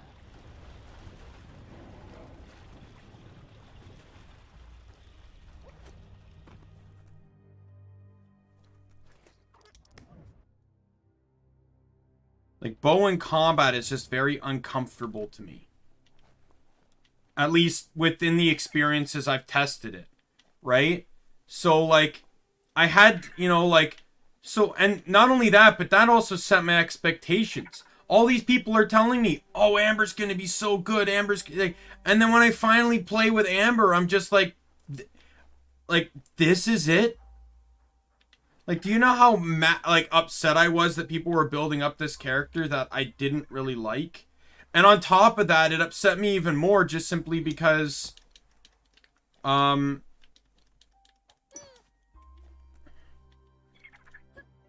Because Amber was my only fire user for fucking ever.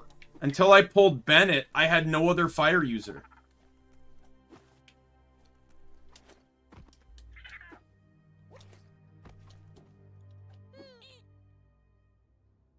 We're gonna kill it, because I need dark points. -1. -1. Just want to make sure the count's staying correct there. Yep.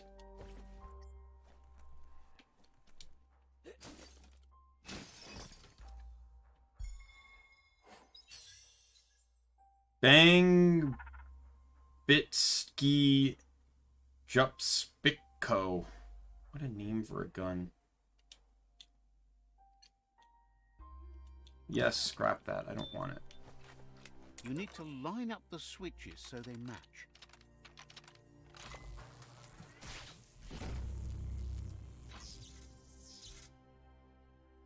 Good. That's enough electric current to initiate the actuators and activate the framework.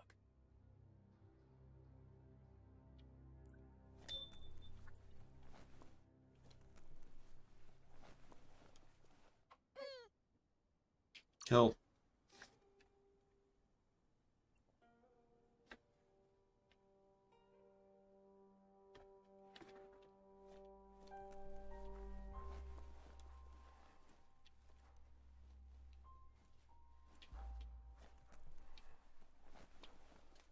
Alright, what else is in here?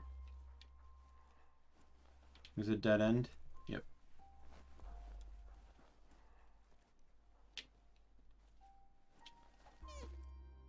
Kill.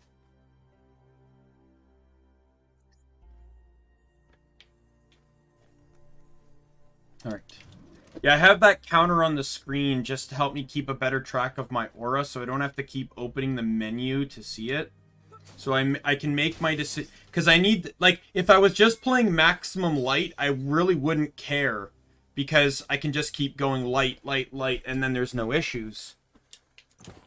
But I'm not. I'm playing light, meaning I don't want to go into maximum light, so I need to keep my aura low. I need to ensure my aura never gets 25 higher than my dark.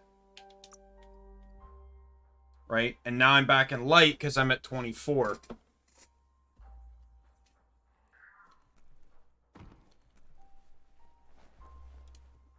Did this area get completed by... Yeah, it did. Okay.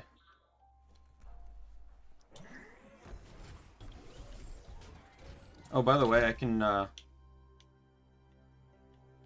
let's get out into the light, actually.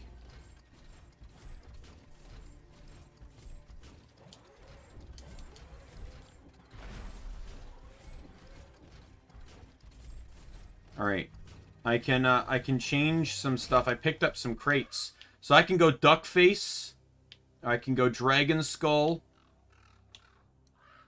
And then I got, this is the backpack motor. And then this is my butt. All these are cosmetic, by the way.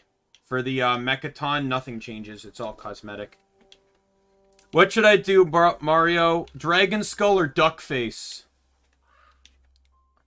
Are we taking a selfie for Instagram, or are we doing a cool dance on TikTok?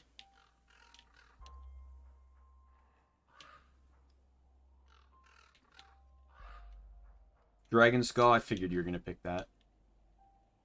Go that for now. Do that for now, and I don't have any legs.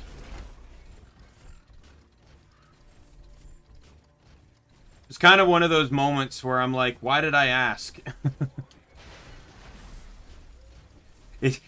It's like the same level of question. It's like, hey, Mario, what would you rather pick? Gallantmon or Crusadermon? Kind of one of those questions that answers itself.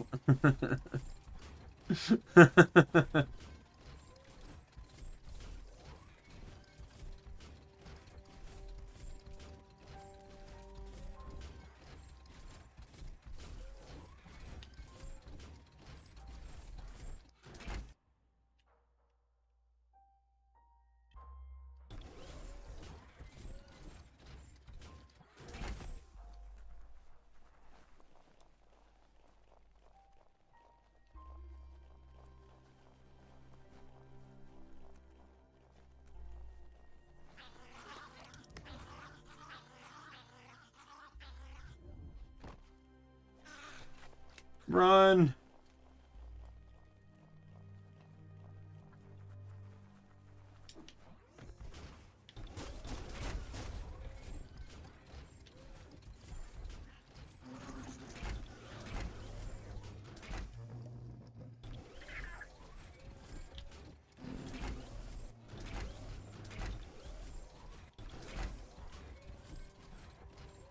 Well, we just had a conversation about Digimon and how you'd only pick the dragon ones. So I kind of figured you weren't going to pick the duck.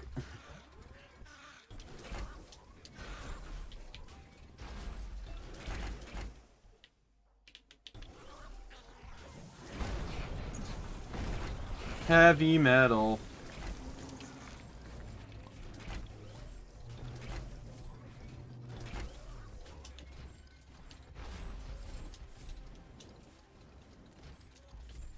I don't know if I was supposed to be able to get up here like this, but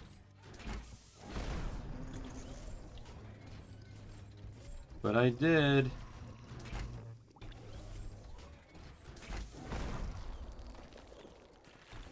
Oh no, you know what? I could have just come in here and then summoned the mech. I just realized that now. Oh well, I did it in a clever way.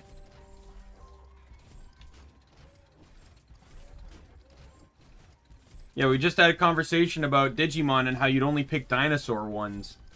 And dinosaurs are effectively dragons. So why would I not expect you to pick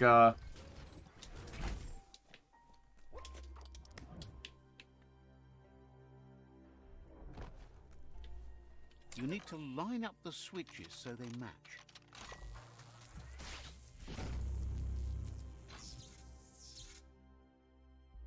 Good. Yeah. That's enough electric current to initiate.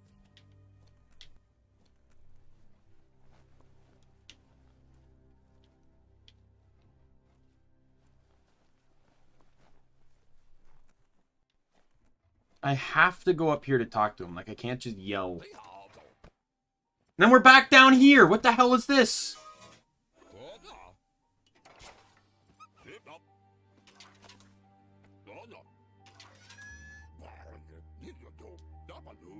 He says that's enough scripts to sustain the Mekton's claw crane cannon with infinite ammunition. Well done. That's the special weapon he made to store the scripts in the Mekton. It will be strong enough to launch them at the Jumbo Puff. Gizmo's made vehicles before to confront the Jumbo Puff himself, but failed. Alright, here's the other World Eater.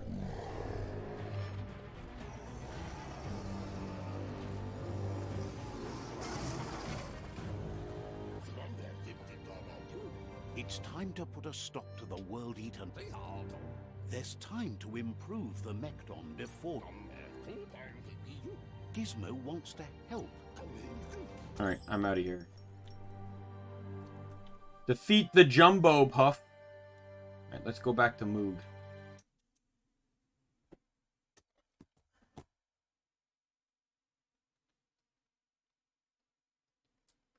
Alright. See you in a bit.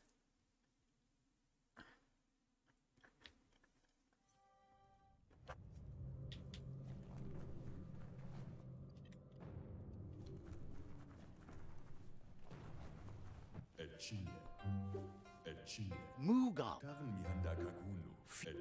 Start with one monster and take it from there.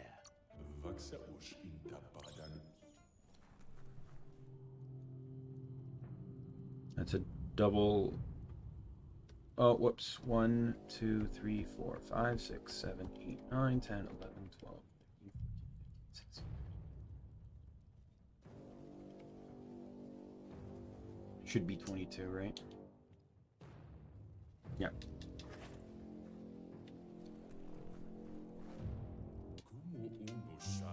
He didn't expect you.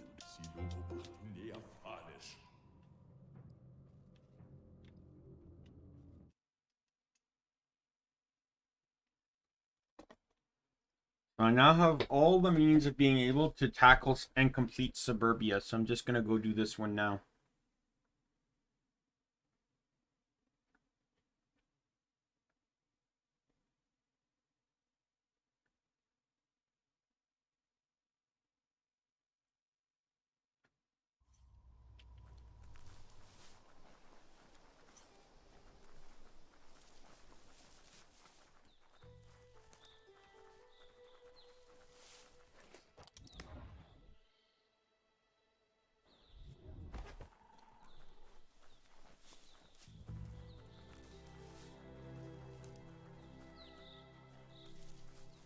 I think there should have been an achievement in this game called World's Biggest Trader, or like the you damn trader or something like that. And the achievement is to join a tribe and capture literally everything but one, and then switch sides and recapture everything.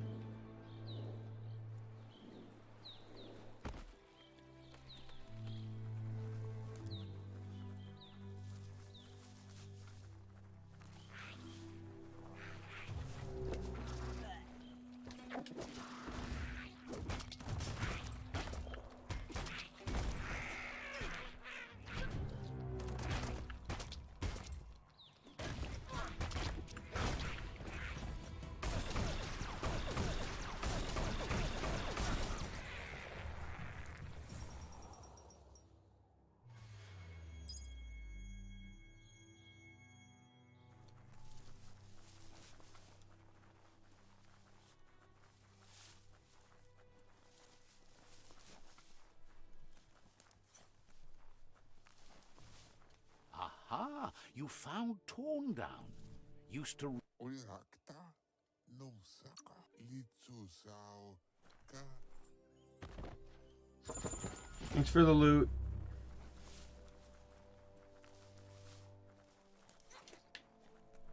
So this is one of the two super beasts that don't appear unless you're doing Moog's quest.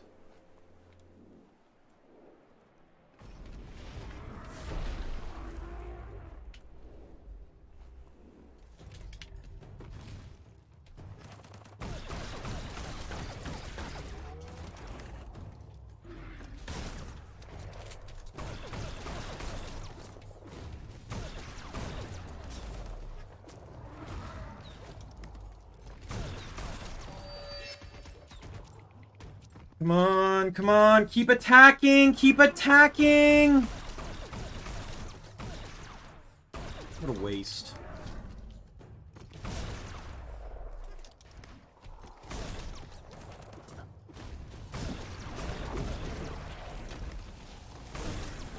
Dead.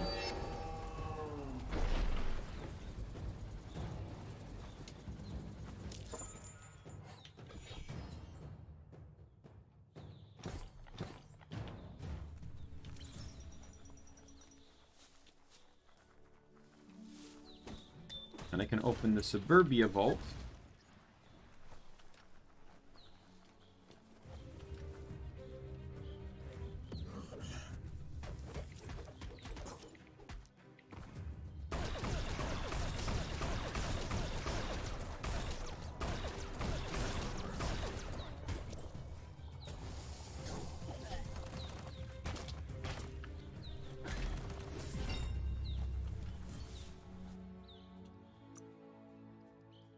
As long as you're happy about it. All right.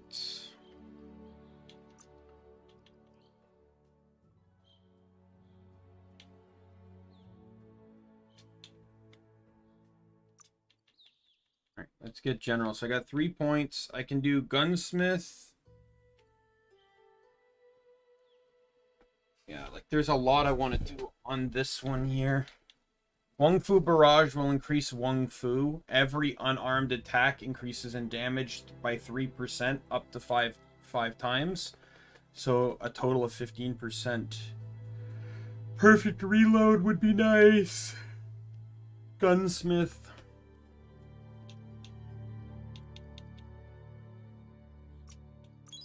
Yep, perfect reload.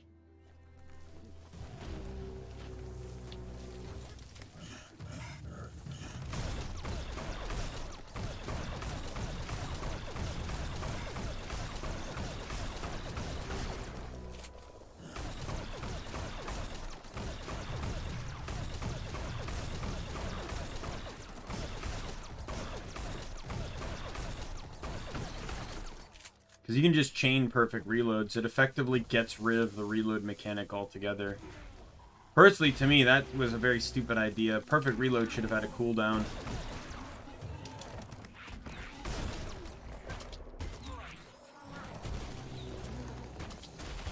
Mercury drop! Oh!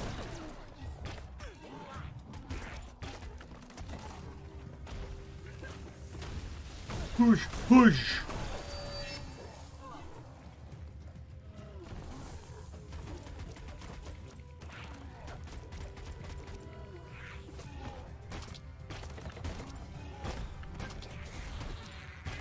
Oh! You lose.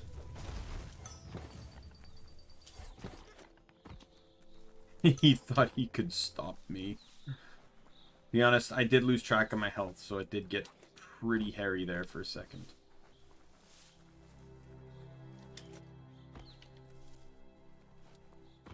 Yeah, so there's so much to do in this area, you literally just gotta check everything.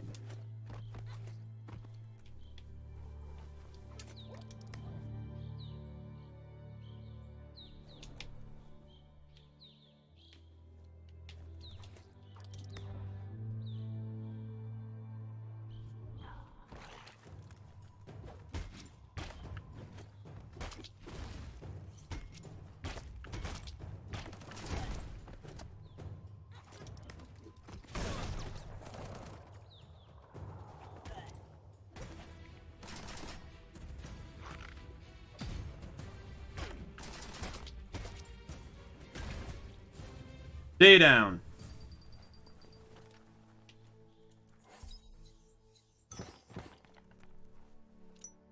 That board is filled with all sorts of hopes and fears of those who didn't like the city or nature and got trapped in between. You're getting close to what they used to call suburbia now. Not quite a city, and nothing like nature. When the cities became too polluted, some moved here. Eventually, they ran out of places to escape. Isn't this far away? Well, it's right next to other suburbs, if you like those. And when you've polluted some places, getting farther away from them was the point. You'll find some traces of travels, even out here in the sticks.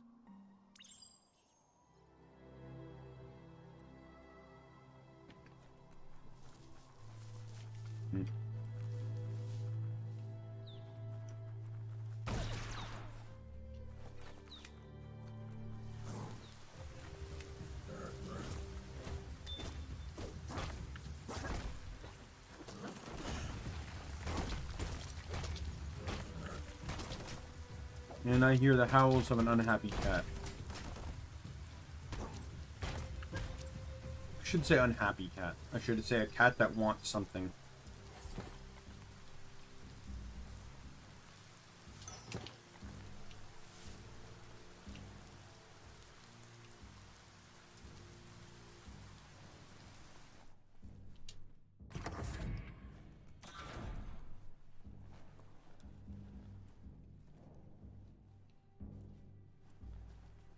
Put a key to use.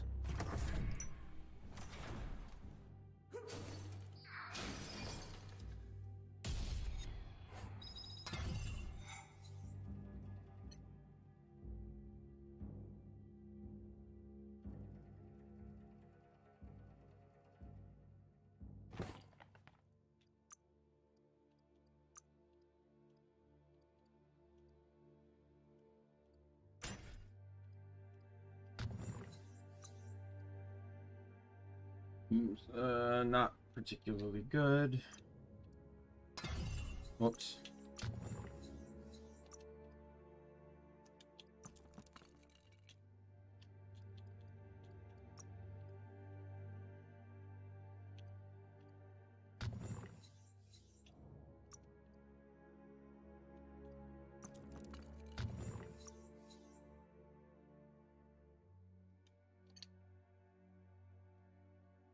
Armor piecing goes up just a wee bit.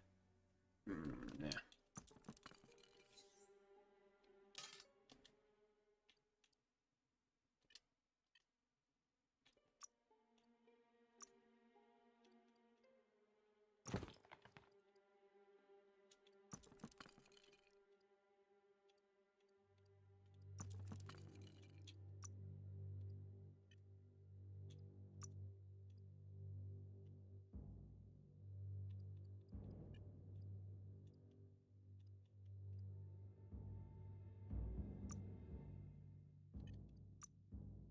Oh my god. It's a legendary hat, and yet its stats are awful.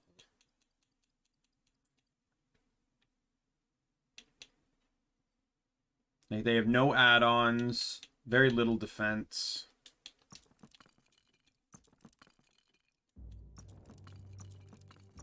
You know what also would have been a really cool feature to add into this too?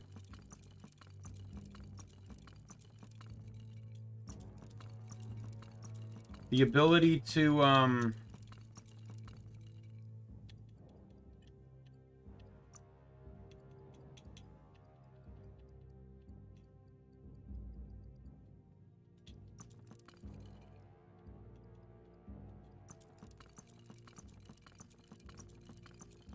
customize your appearance. So, like, by basically being able to put...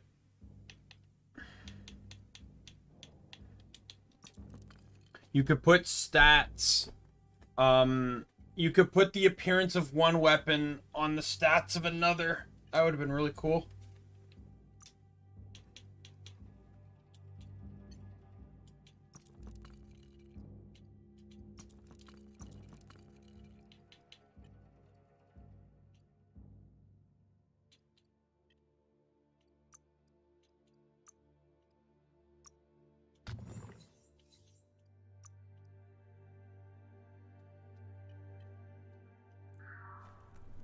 I should have enough to upgrade my rifle.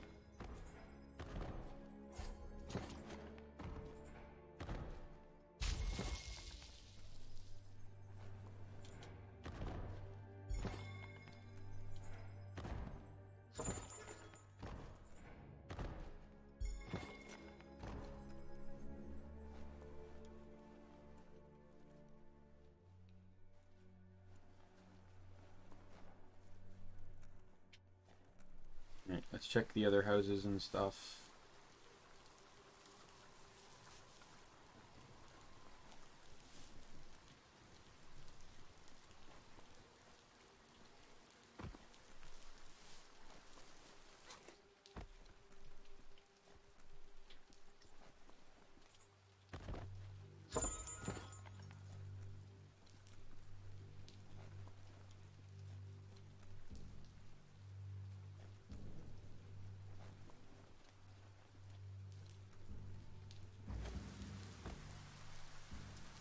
I will check the basement.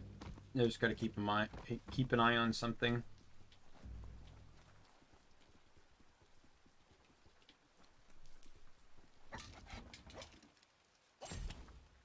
Oh. You need to get the Optica controls in order to start it. There we go.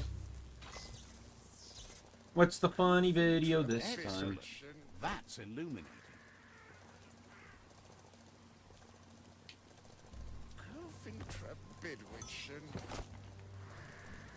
Oh.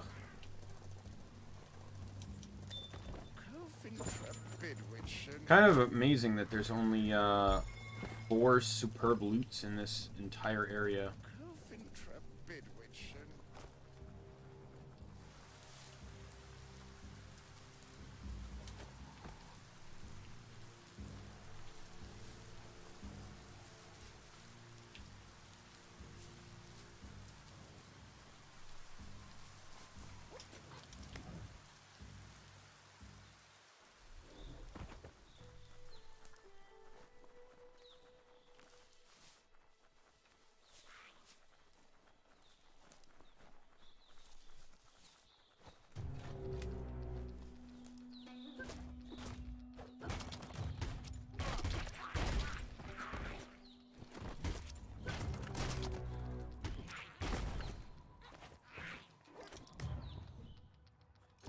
Boom!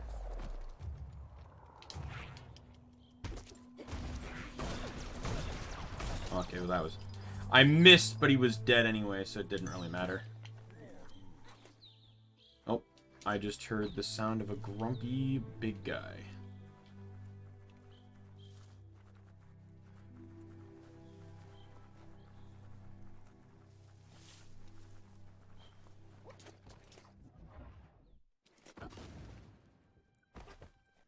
Well, what do you know?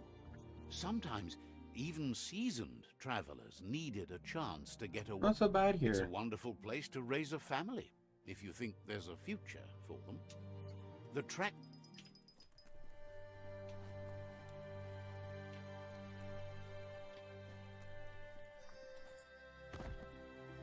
Yeah, like this place didn't even like with the amount of housing here and stuff, this could have literally been described, especially with where it's located. Oh no, it's located in Jagni area.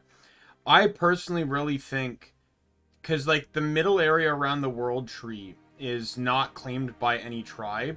I think it would have been really cool if maybe like in this area right here where this bioplant is, maybe there was just a really large city, right? Like it's not claimed by any tribe. I just think that would have been really cool to have like a hub location that no one had influence over.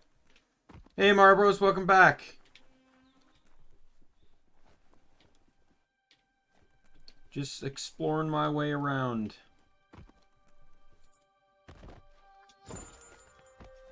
That muscle. Go grab the bar and start squeezing those muscles. You snap that off, feeling Vitality increase.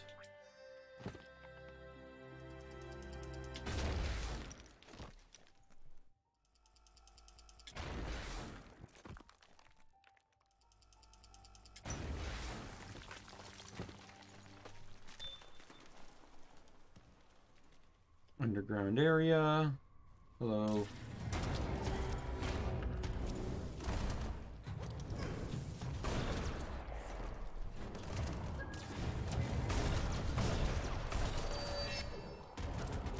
And you are dead. Didn't work out well for you now, did it? Automaton! It's a bug! It's an ant or some kind of thing.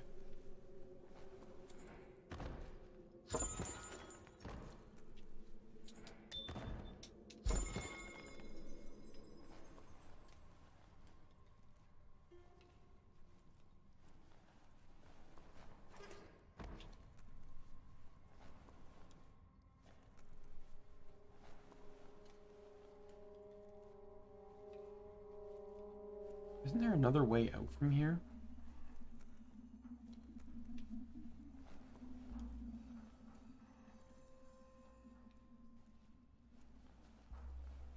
It's not.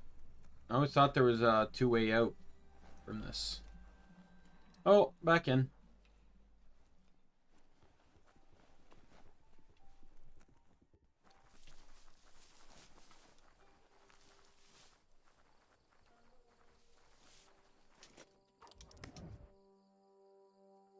With what's left, probably take maybe like 6 to 8 hours.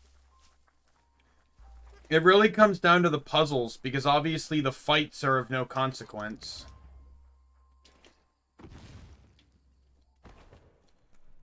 But I think on one of my days off, the next day off that I stream Crosscode, I should easily be able to beat the game.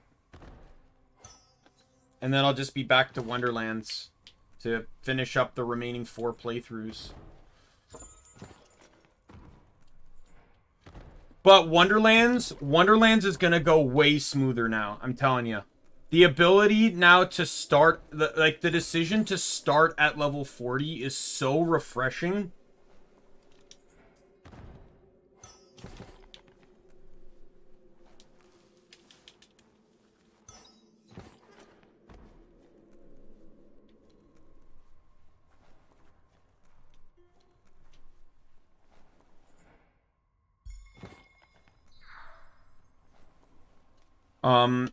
Once I made that decision on my last character, I regretted nothing. The game became so much more fun. Even though I only ended up doing it for half the game. So, soon being able to do it for the full part of the game is just going to be great.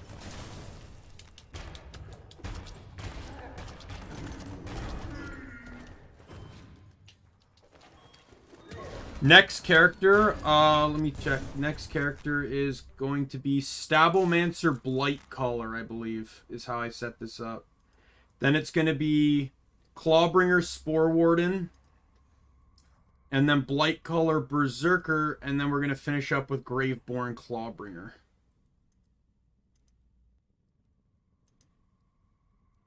I could switch Graveborn, Clawbringer, and Spore Warden, Clawbringer, or Clawbringer, Spore Warden, but I don't want two of the same classes back to back.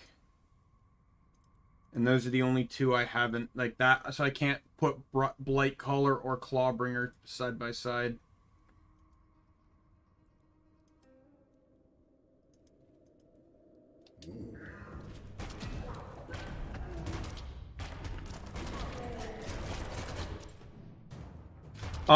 New games won't be until I beat whatever games I'm going to be currently playing. Genshin will probably be in for the long haul. So it probably won't be until Biomutant's done. There's a serenity about this spot. It's a place for... Again, that's kind of one of the reasons why I'm iffy about playing games like Genshin, is because they're time sinks. They're games designed around making you to keep playing. And in the end, that's going to distract me from playing other games, which is why I really only wanted to play Genshin once a week originally. But unlike other MMOs, Genshin's really not a game where you can progress in just once a week, which is why I plan to play it twice a week. But Wonderlands is going to go by faster now because I made the decision to play the tertiary game on a day off so I can get more done in a single stream. And then my primary game is a day off and not a day off, and then secondary stream is on two not day offs. But I'm also lately have not really been in an IRL mood, for cross stitching. So if I don't cross stitch, then another game is just going to take its place, and that could be Wonderlands, or it could, maybe I might do a Genshin. I don't know if I'd be willing to start a new game just to do it once a week on a not day off. So we'll have to see. But I also don't like having too many games going at once. It's a Fry Sparker mindset. Boom, you got something. It's not exactly what you wanted, but you got it right away.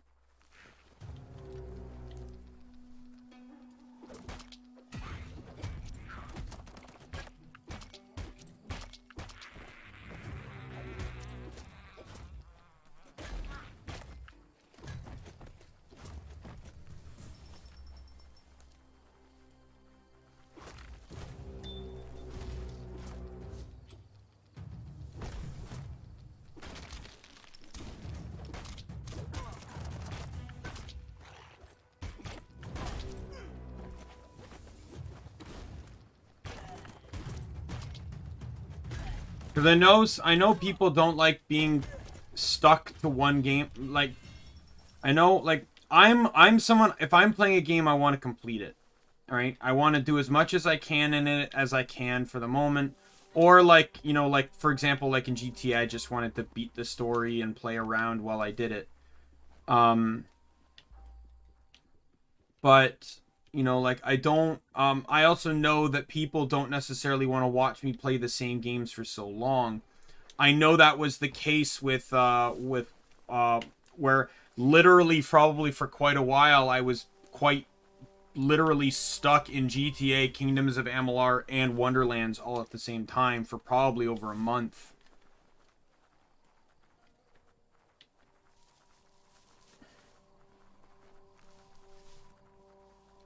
I may take breaks from Genshin. I may take breaks from Wonderlands in between the playthroughs. That aspect though with Wonderlands, taking a break between the playthroughs, really can only abide if the game is short. Like this crosscode playthrough I'm doing right now was specifically picked because I knew it would be a short playthrough.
I killed both of them at once. That's fantastic.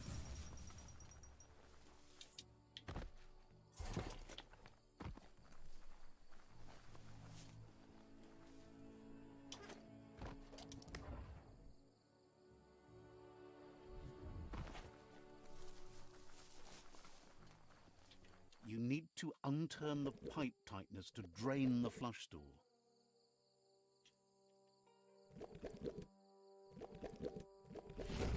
There we go. That's the kind of trouble you really want to wash away. So now I just need one superb loot. And it could literally be anywhere.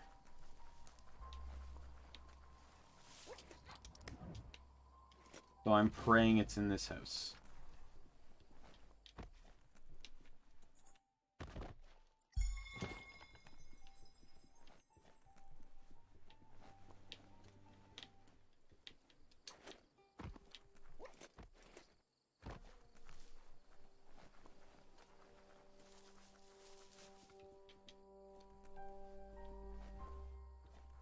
Man, these skeletons laying around are like kind of depressing. Like it's one thing to see just the world, the devastation of the world, but to actually see the victims of it is kind of like super depressing.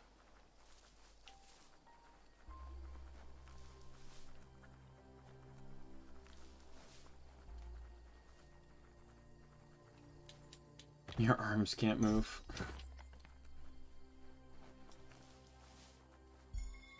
Are you now doing push-ups for your Digimon? Like, what's going on here?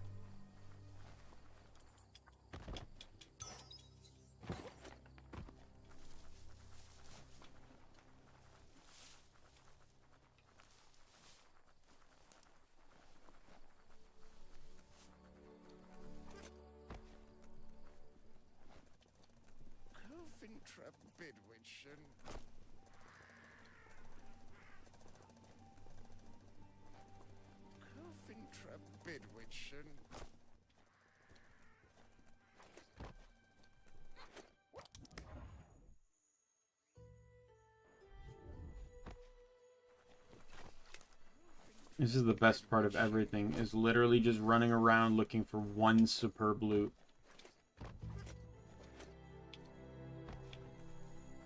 There's no, like, radar or ping or anything. That's one thing I really wish, like, could have been a really useful add-on to this game, is, like, something that allows you to, like, find stuff. Well, that's good.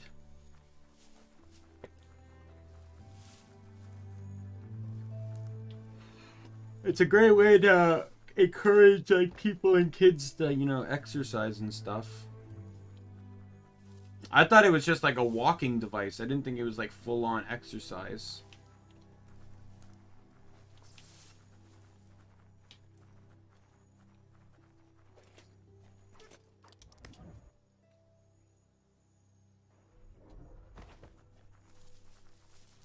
Where's the last one?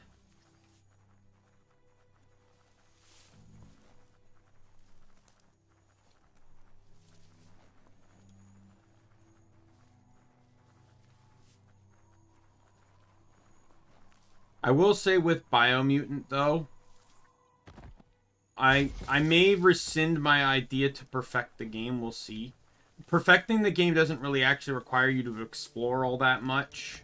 I might just push for the achievement, the side quests, as much as it's going to bother me leaving areas incompleted. But I don't want this game just to drag on for that much longer.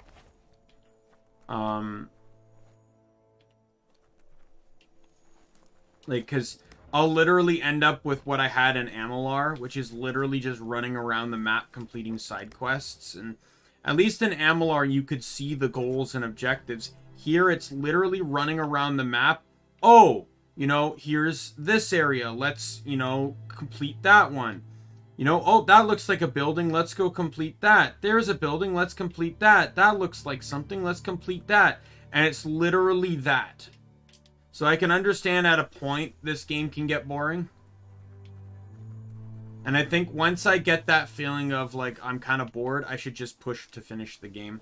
I do want to get all the major side quests out of the way, though. Like, all the named NPCs out of the way, and some of, like, the major stuff. Like, I do want to complete all the bionucleus areas. Because you actually get, like, good rewards from that. Like, stuff that actually upgrades your characters. I'm telling you, I don't know where this last,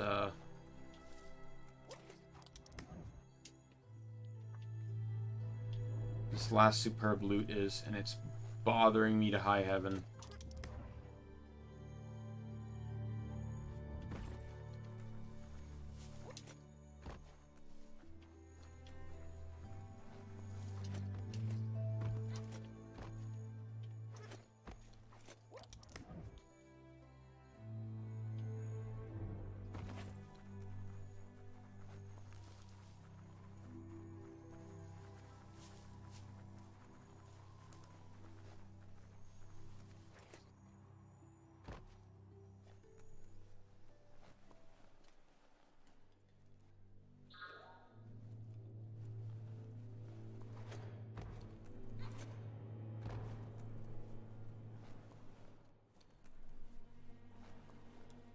Oh, where is it?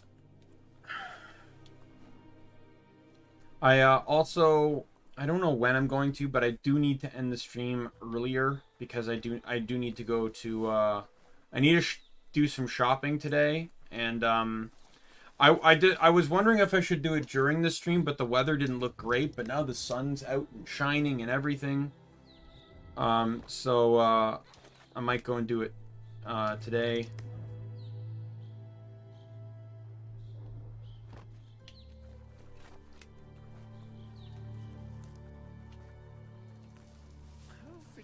I have to go to Walmart. So let me ask Mario Bros, since I already have to make the trip to Walmart anyway.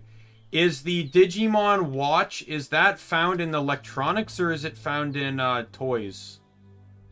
Because I might look into it.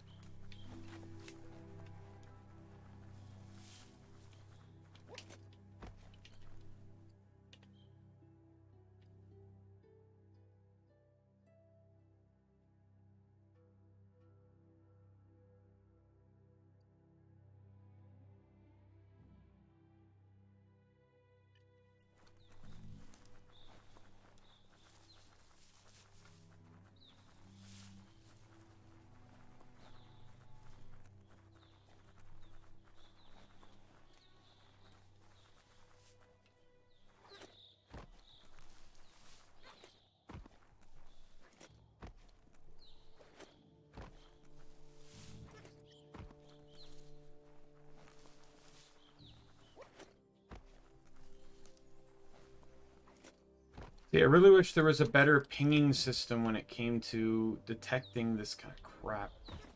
Because whether you're just loitering around for nothing, trying to find something that you feel like doesn't even exist. It's the same reason why some people spend forever on bugged areas. This area's not bugged though. I just don't know because it's such a wide area. How am I supposed to find it?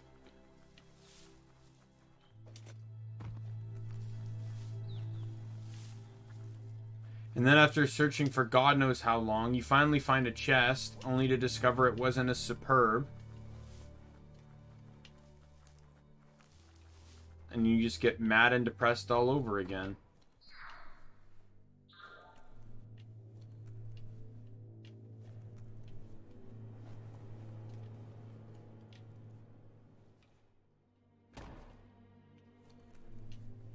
Could very well be down here. I may have missed it.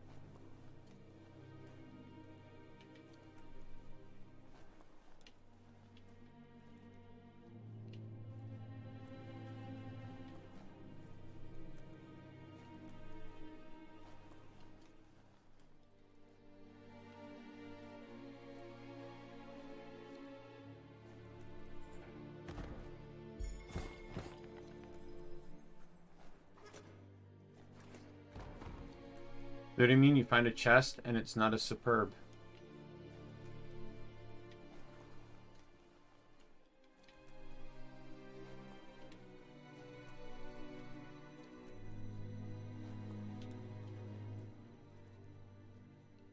I would like I don't want to struggle on this on all areas, but I do want to complete Suburbia. I really want to complete this one map.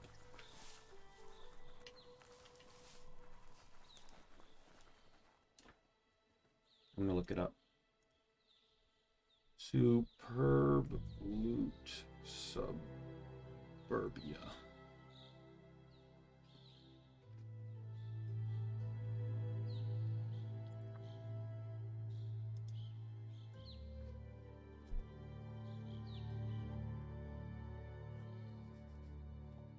Oops.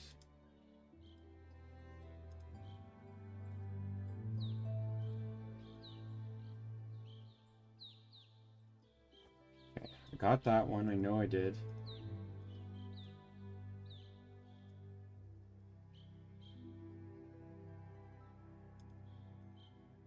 I know I got that one. Oh, did I get that one? Where's the film?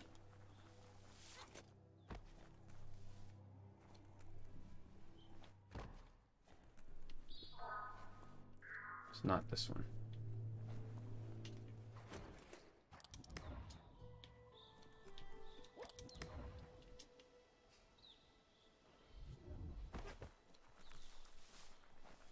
It's the Terra Globe. Is that gonna be over here?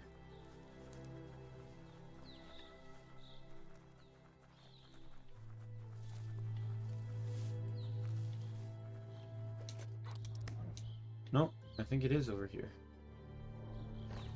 All the houses just kind of look the same after a point.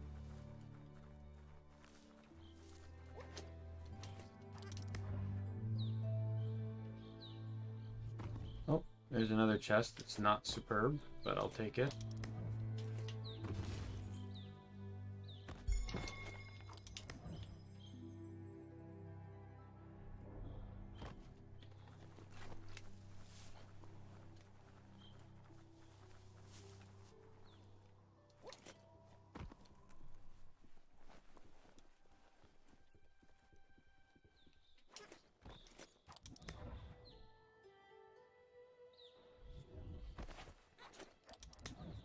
It wasn't over here. I was wrong.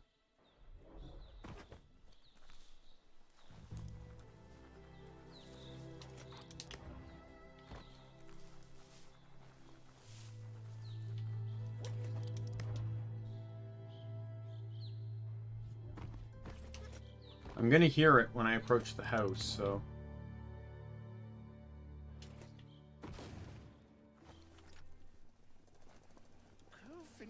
There it is.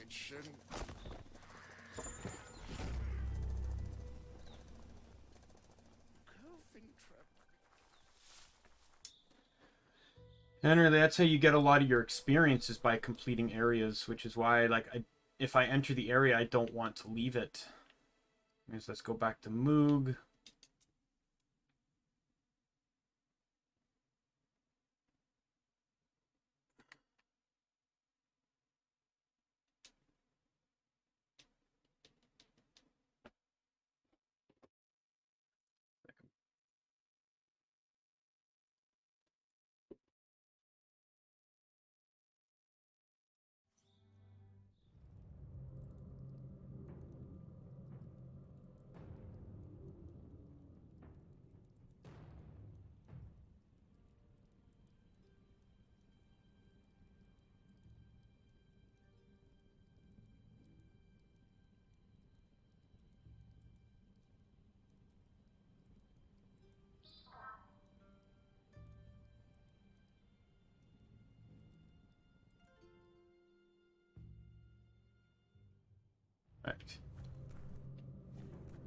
Pokemon, Naruto, and One Piece. That's literally all the animes I've seen.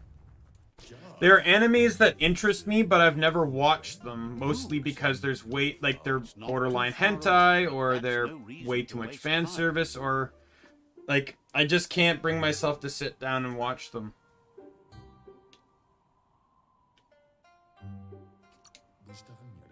Figures if you learn to enjoy the haunt itself.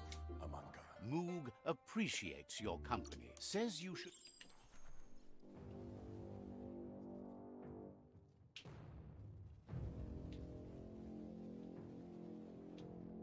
Yeah, so now I need to go into this cold area.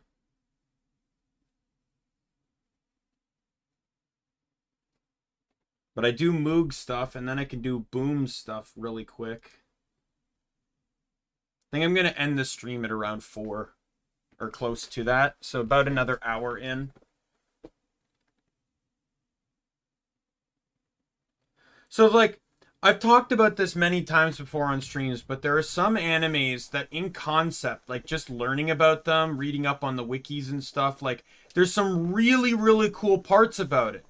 But then the protagonist has to be, you know, like, super perverted or seeks a harem or, and it has, like I said, borderline hentai. It has, like, boobs in it and other stuff. And it's like, why does this need to be a factor to the plot? And some of them, like, I can give a little bit. But, like, there's zero reason this character needs to have no top on. Zero reason. At all. And I just feel like it takes away from the show to me. You can have great characters without having them half naked. A place where they make the zap sparks for your go juice needs.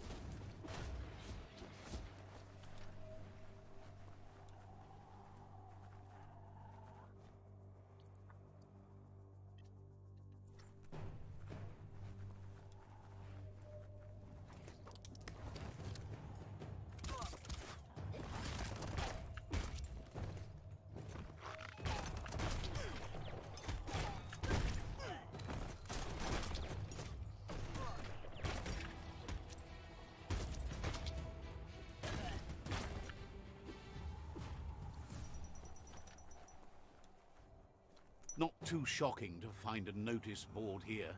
Just sad to think of all those unanswered questions. Can you feel your first? This place used to make power for the... Nobody was so formal as to call it that, but yes. I don't know, Schoolhouse Rock did. Electricity, electricity, electricity, electricity. Calling the word electricity formal is, like, kind of weird. I'm not gonna lie.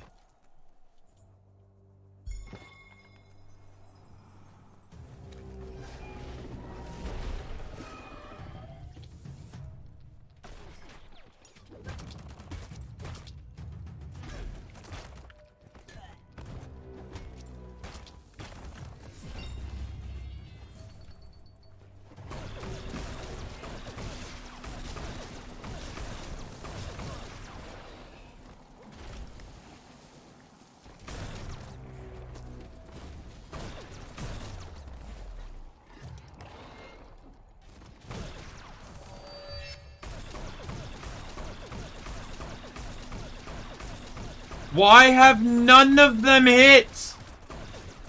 I hit him with 3 shots. Are you kidding me?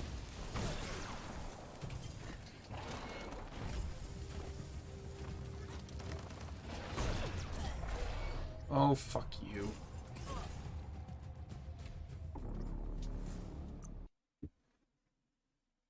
Noticed how close I was to full health when he grabbed me and that still one-shot me? I had like 75% health and that insta-killed. Thank you, game.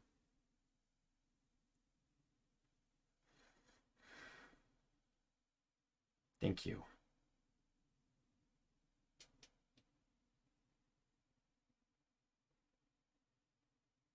Like there was a video, like there's Bo Burnham's Welcome to the Internet. Someone made a perfect parody of it called Welcome to Anime. And it's so accurately made. Actually, you know what? I'm not gonna listen to it now, of course, but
Kill him.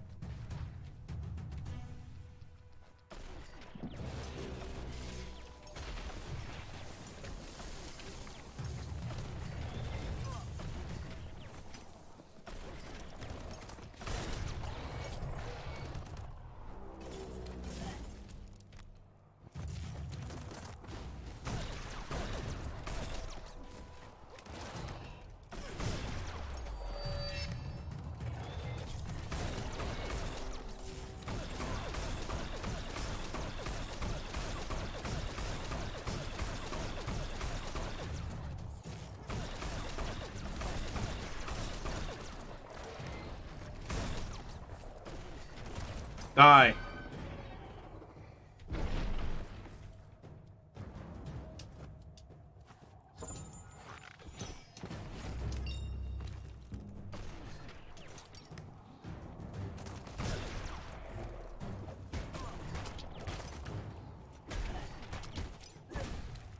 Suck it.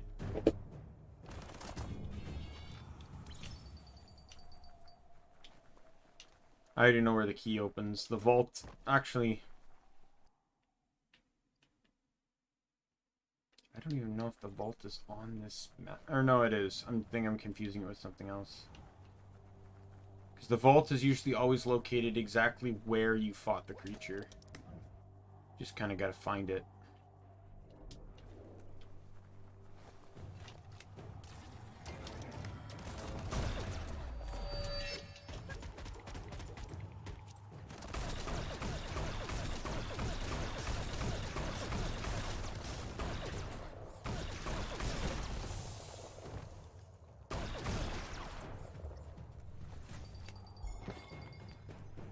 Really could not see due to the ice glare there.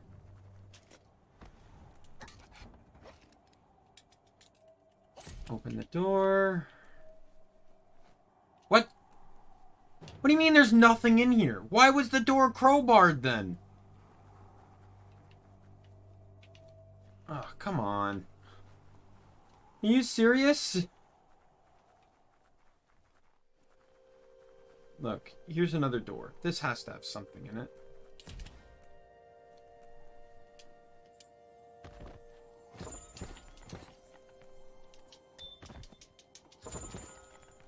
Oh, found a superb loot. Only 6 more to find. Incoming!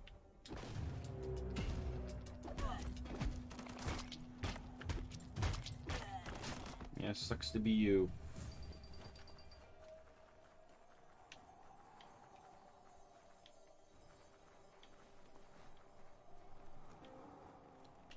And that is freezing cold water.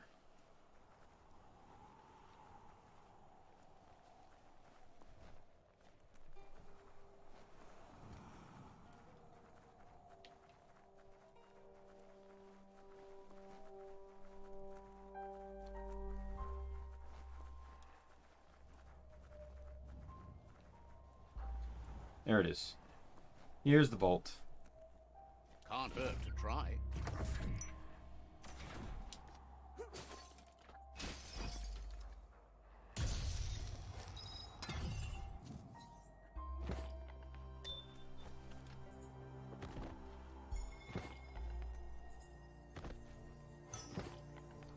If I want to dismantle it, I gotta do it from the inventory. If I dismantle it now, I get like less than half the resources.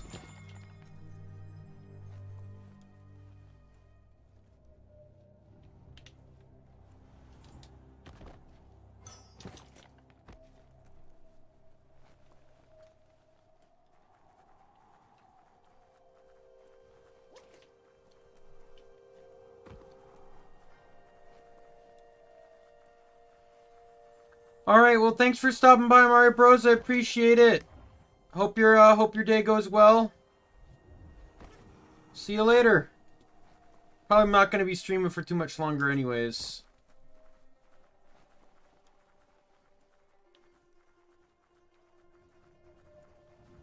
Probably gonna complete this map, go to Moog, complete his quest, buy the item I can from him.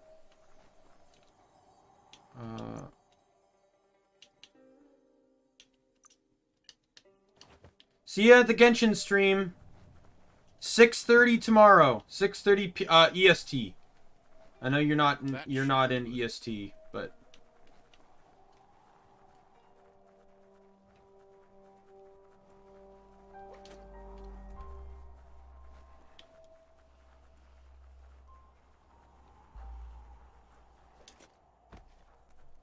There's those tracks.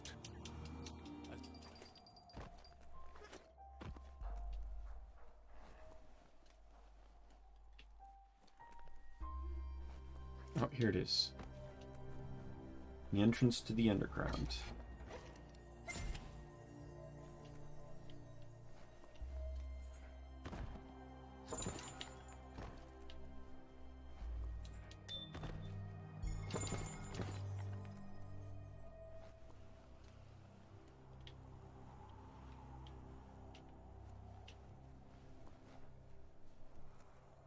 Then I might, and if I have any time left, I'll hit up maybe one bionucleus area.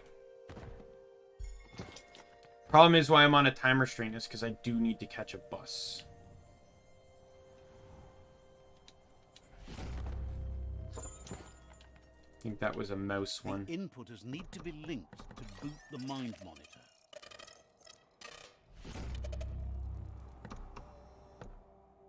It's mind over matter, software over hardware. Success is peace of mind.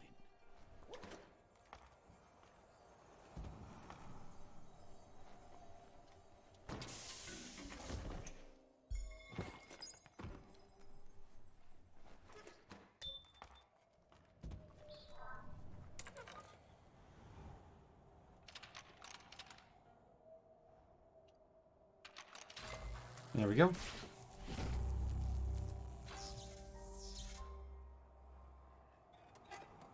That opens the door.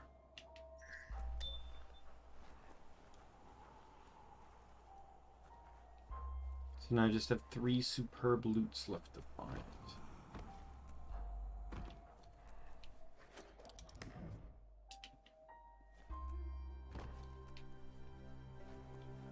And there's a Clonkfist here, if I recall.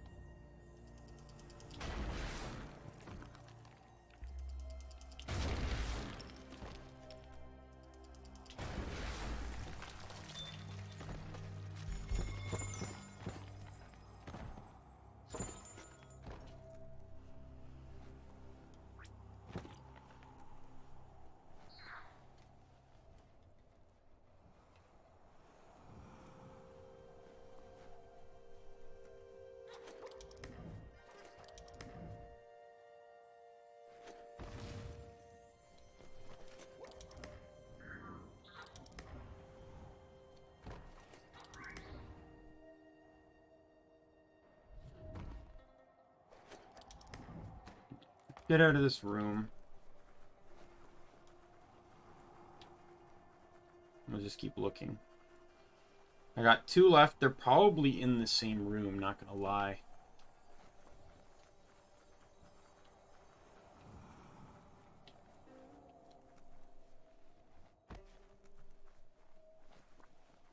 Okay, I've already been in there.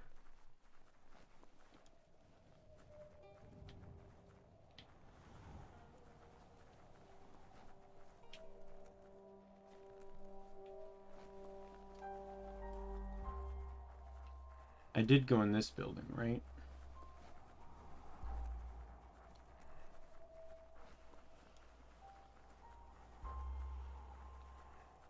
Oh, that was the one I was just in. I got turned around then.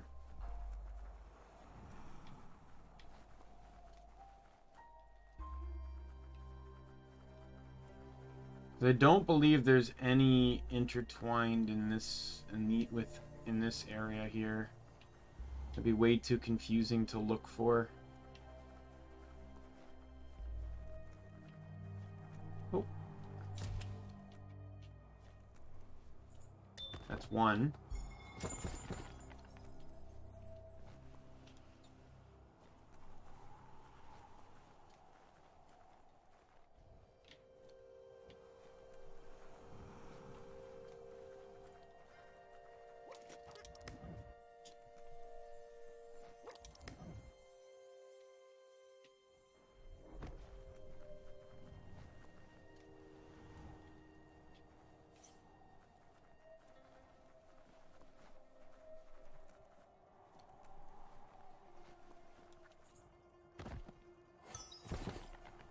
No, it wasn't that.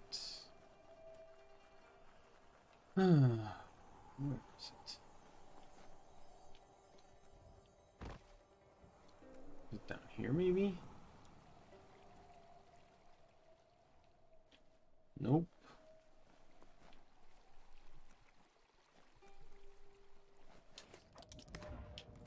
Just a means of getting you back up, I guess, if you fall down.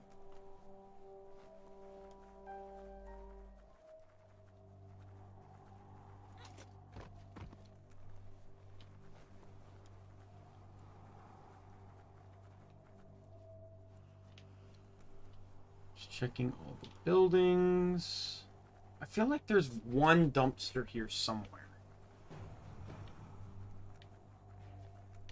Why do I suddenly feel like I have combat music?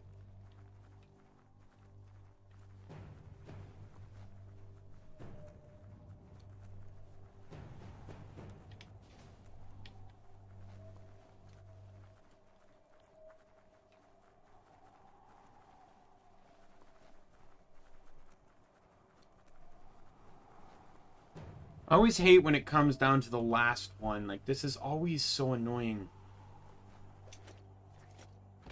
And it's usually only on these big areas where it gets annoying. Like, in a house, it's not really problematic because, you know, it's a house. Like, you're not going to be, like, once the scale, as the scale of the area increases, the harder it gets to actually, like, try to find stuff.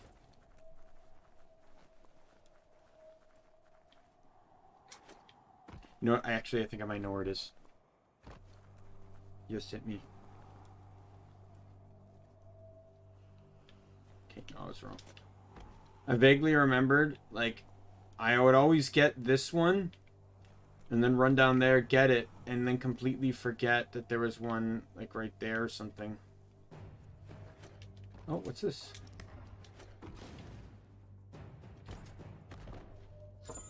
It is not the superb loot, but okay. Something.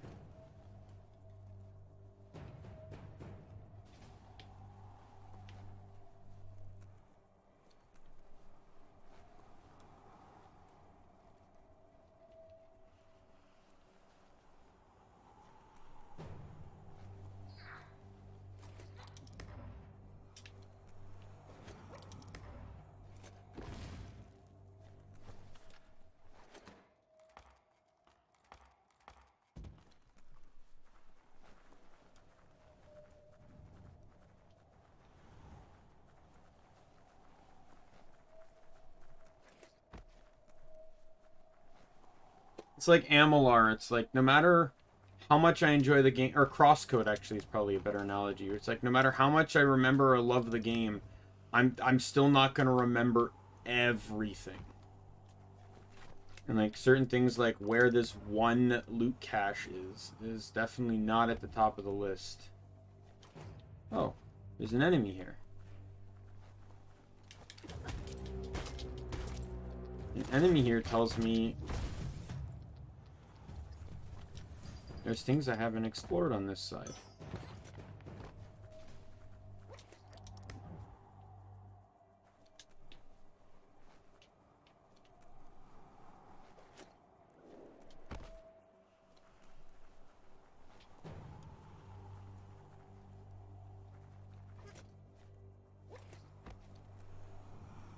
Nothing here.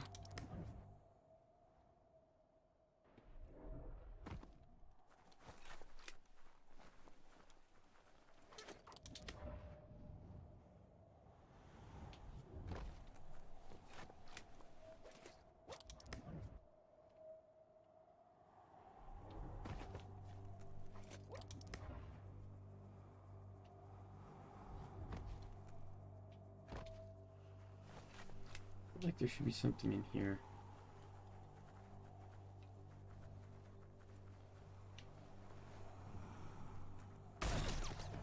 You know what? I'm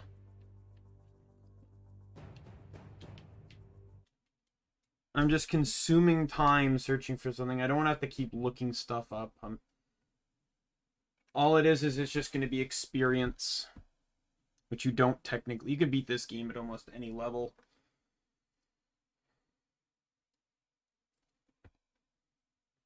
And the enemies generally, in most cases, adapt to you constantly. So, even if I was max level, they would still be around me. Not perfectly so, but, you know.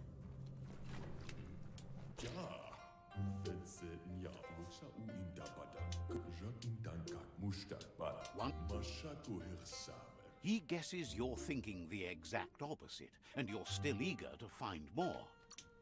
Figures you can make good. Tell me what you got. I need this.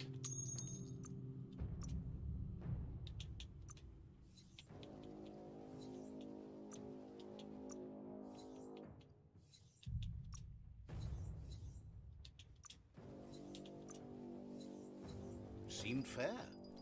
And then this is the armor he gives you. So this is the best defensive armor in the game. However, it comes with no add-ons or resistances. So, as a default tank piece of equipment, it's fantastic. Probably the best items to get in the game, but they are not good. They're generally not good because without being able to put on any add-ons and like I guess add-ons, you know, it depends because like some add-ons can increase crit chance, which is really kind of what you want from add-ons, but they can also help with the resistances and like if you're just I guess wandering the area, resistances don't mean as much, but the moment you decide to equip but the moment you go into like a frost area, that's gonna be far more useful to you.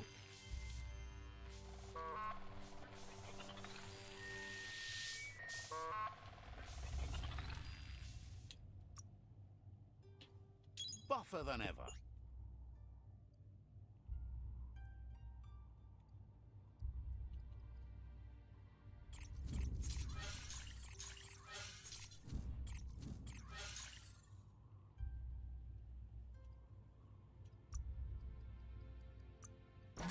Mud punch. So the reason I like mud punch is because it's basically it's a means of knocking the enemy into the air without having to parry them first, which can get you a lot of DPS on small enemies. Right, Key Spark. Gonna get rid of the ice move because I need that for an achievement.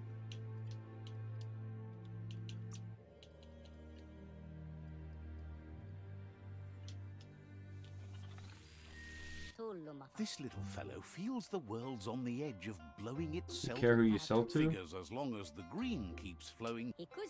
Thinks you've built yourself up into a walking arsenal. Says that even... Just think of... Says that life's kind of like a fuse. Sometimes it does. Careful for that. That's just what someone says right before. Wonders why you... Tells you you'd be better off not having anything to do with the Ankati. Their air is so thin they can bet... They breathe Can't fine. imagine how they manage with so little fair air. But enough about you. Says his...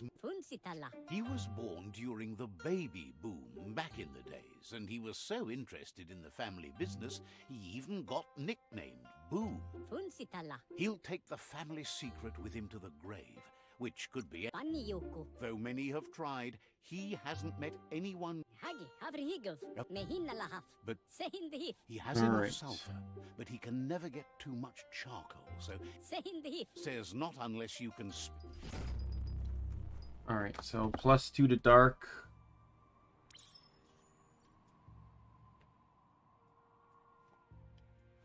There we go. I just want to make sure I'm staying on track. That's the 20 is the easiest way to double check, you know, like the things match and stuff, so.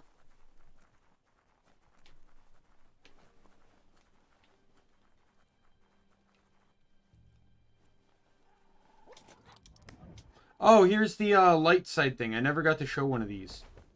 So if you want light points, you stand behind the counter and serve food. If you want dark points, you go off to the side here and you burn all the food supplies.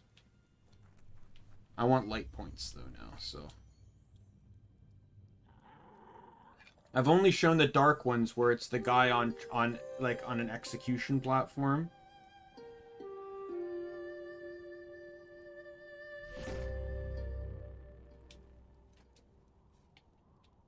+1 light.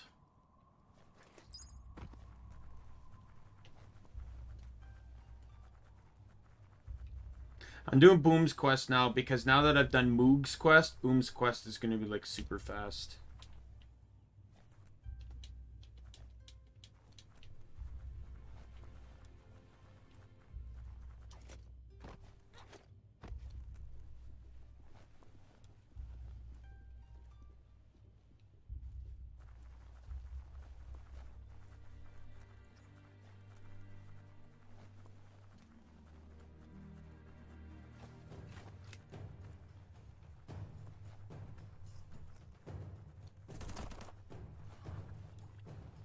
Keep going.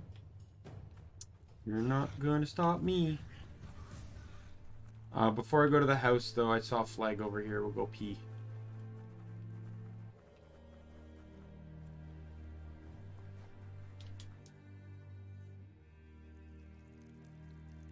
Let's see.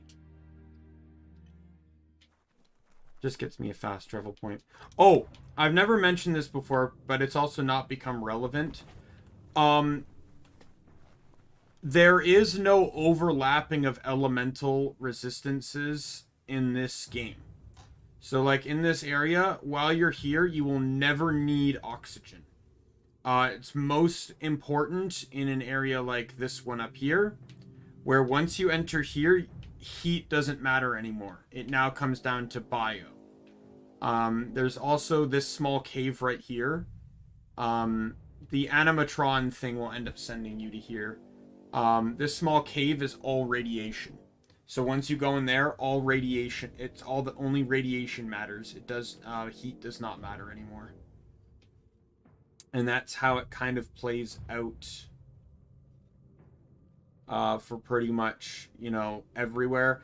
There's not too many areas where that really comes into play, where, like, theoretically two overlap. But it's just prudent to point out. It's whatever oh, another good one actually is up in the heat area again. This area right here, sludge, the sludge area, that's all oxygen, I believe. A lot of the tar-based facilities are all lack oxygen.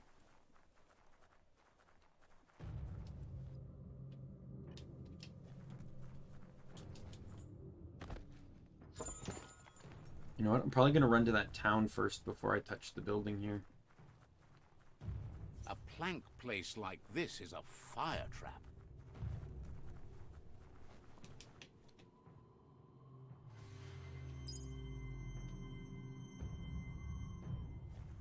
Which makes sense, because I'm about to set it on fire, so...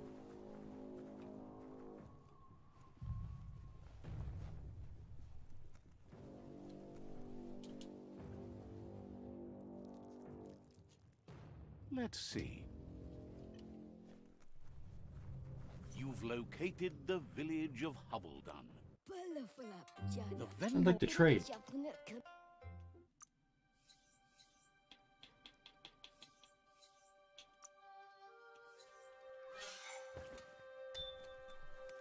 No, it is a weapon upgrade bench. Perfect.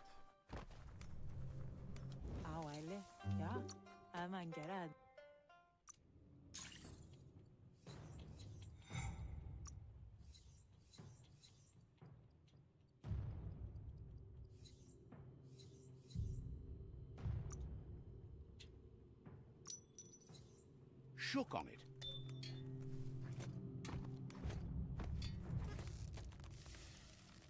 And we'll get this weapon upgrade bench. Could be able to upgrade my gun now, too.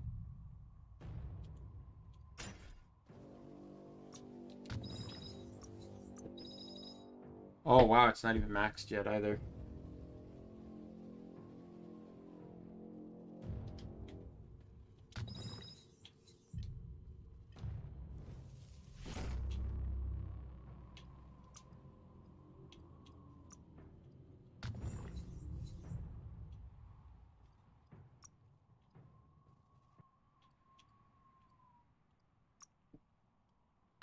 There we go. There's a better handle.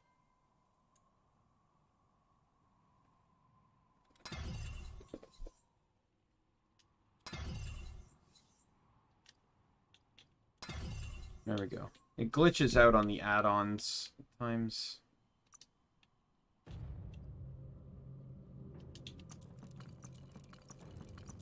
Wrapping things.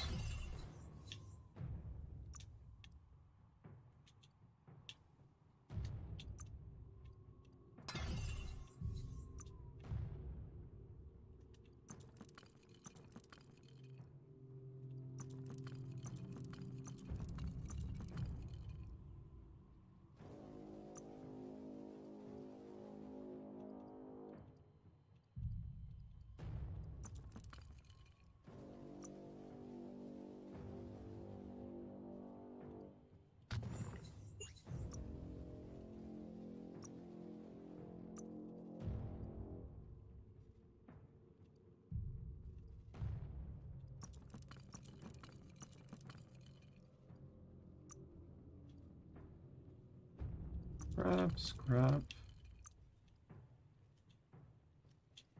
Wrap.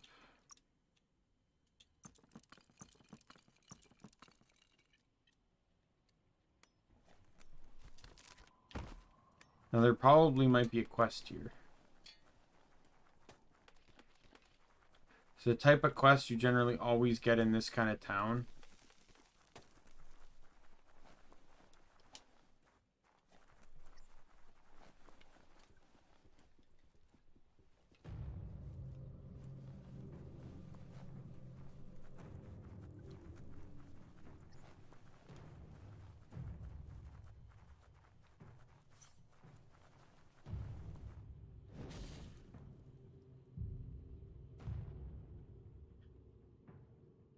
We don't need no water. Let this motherfucker burn. Really makes me wonder in the aftermath, like how long you sat there letting it burn. And the fact that you have to go inside of it too.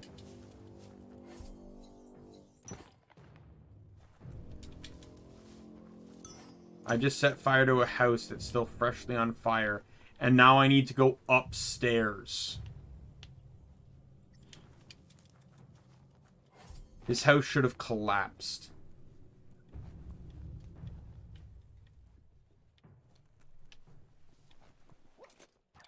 Alright, I just need to go back to Boom now.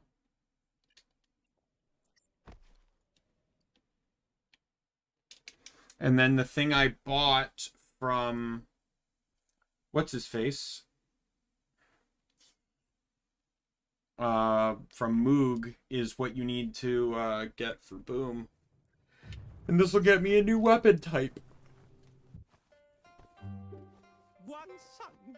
Hanti hito. Boom says he's maybe the only one profiting from the Kutosa. boom. Hanti hito. Kal- Tihisotola. However, you shouldn't need to part with too much green to buy the brown from Moon. Ani hiloto. Wishes you'd seen what his Muma Grandiosa used to make. She said the Boom looks excited. Can't Nduku fataha. Boom. Tolomafa. Like, he's profiting from the world ending, but he does, if you side with the Lotus and you go absolute dark, he doesn't like you. To end up with. Katahali tinto kunlaf. Boom is happy you're in here.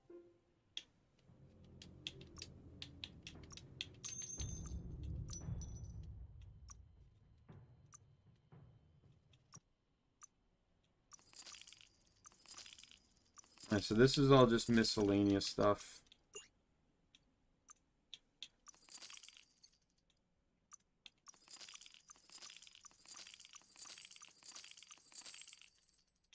Generally never sells for very much, but...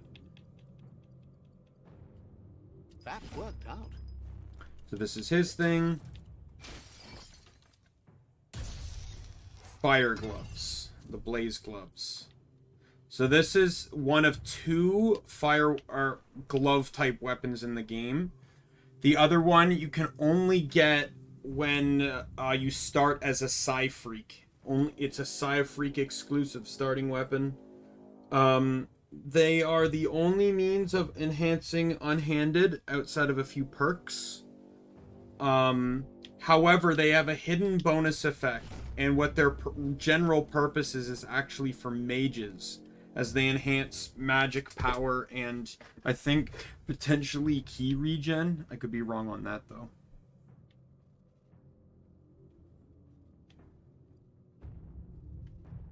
You know what I will do? There's one achievement I still need to do.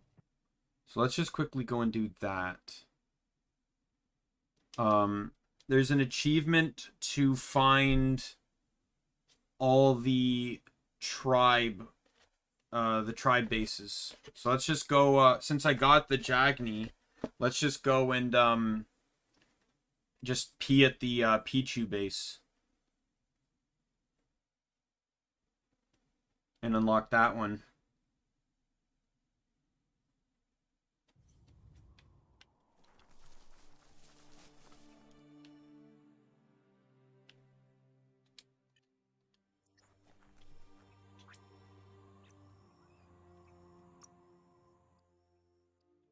Alright, transports. Yeah, so this is how you change back to whatever you want your mount to be. I have one complaint with the whole thing. There's a particular mount that has a unique feature amongst all other mounts. It's called the Mujat, and you'll get it as a part of like the story in a bit.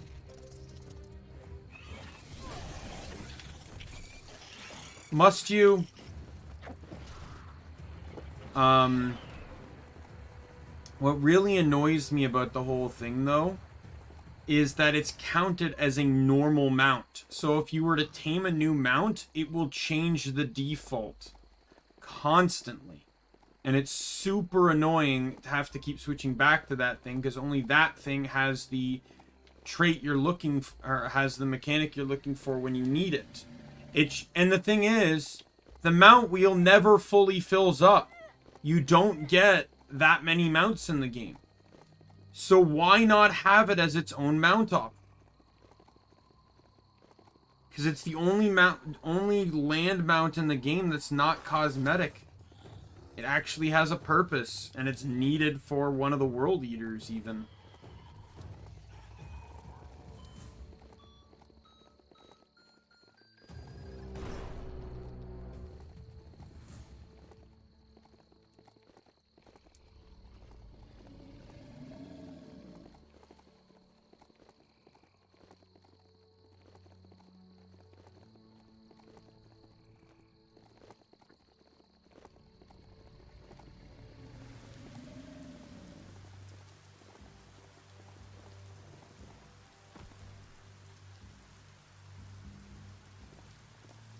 Let's see.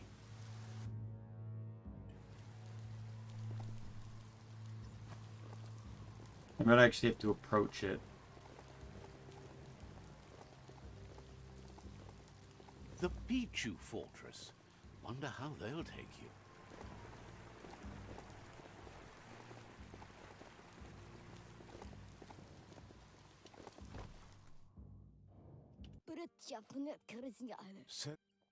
Yeah. If you're an enemy tribe, they won't talk to you at all. I'm surprised they don't even flat out try and assault me. So I guess the achievement might tie to every tribal post. So I have to describe, like, find every outpost as well. So I got to get this one. I got that one. There's this one here. And I think, where's the other one?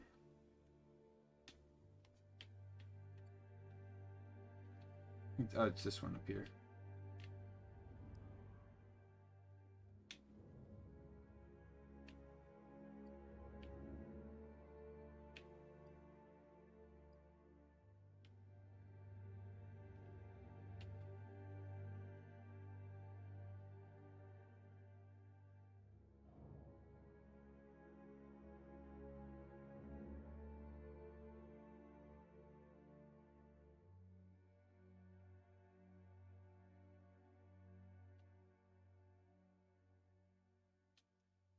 Yeah, so I think, I don't know what I'm going to do next.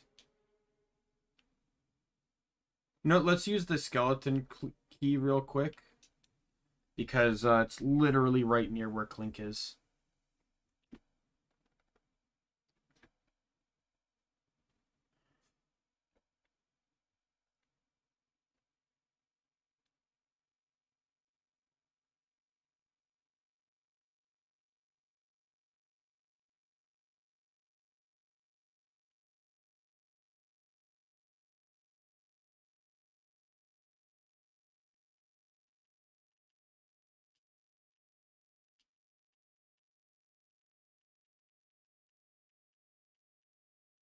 And then we'll probably just run some side quests next stream.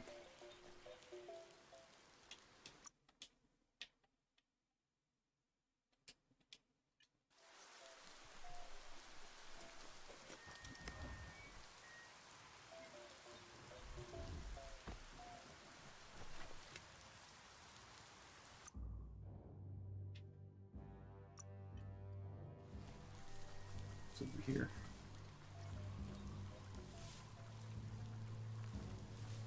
I didn't even know. I've never used this.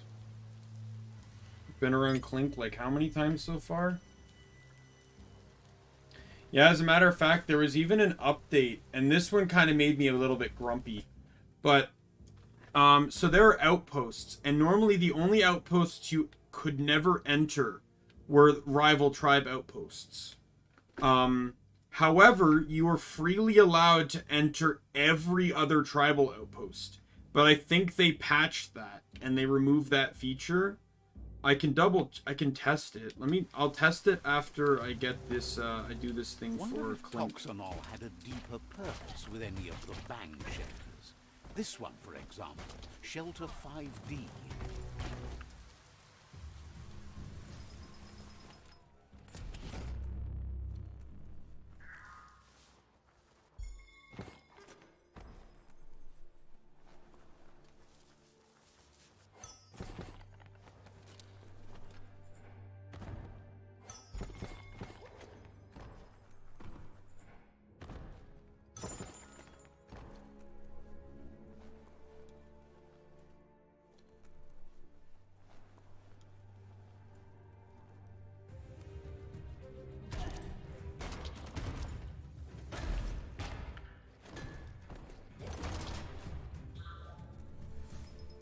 And some of these skeletons have like weird hats on.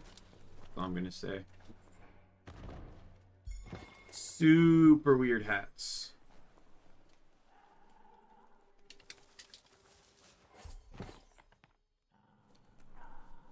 You need to line up the switches so they match.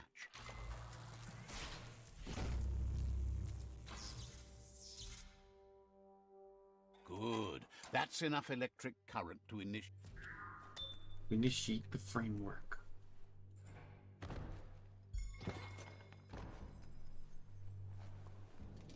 How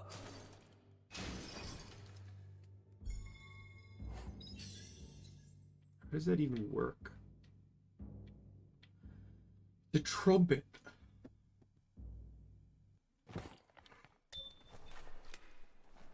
Right, superb loot is probably through this door. Yep.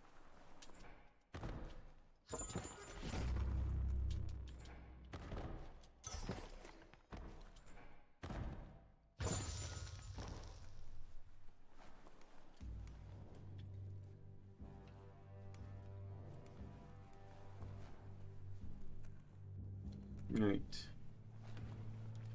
Because in every base, not only are there tons of merchants, obviously, but there's also a Psi shrine in every single tribal base. So you could get Psi points really easy early on in a more safe way. Like, in my opinion, the best ways to get Psi points were running between each tribe fortress and then doing the helpless soul quest line. The problem with that one is you also have to fight a lot of bandit fortresses and fight enemies, and cautions you that they're aware you're allied to another tribe. I want to trade. They're known for high quality goods. There's no way they'll do that. They're smarter than they think. Yeah, see? They don't let you in anymore. They used to not care. So if you want access to all the tribe shrines, you actually either have to switch between the tribes and then hit up all the outposts and get them, or you have to just conquer all the tribes.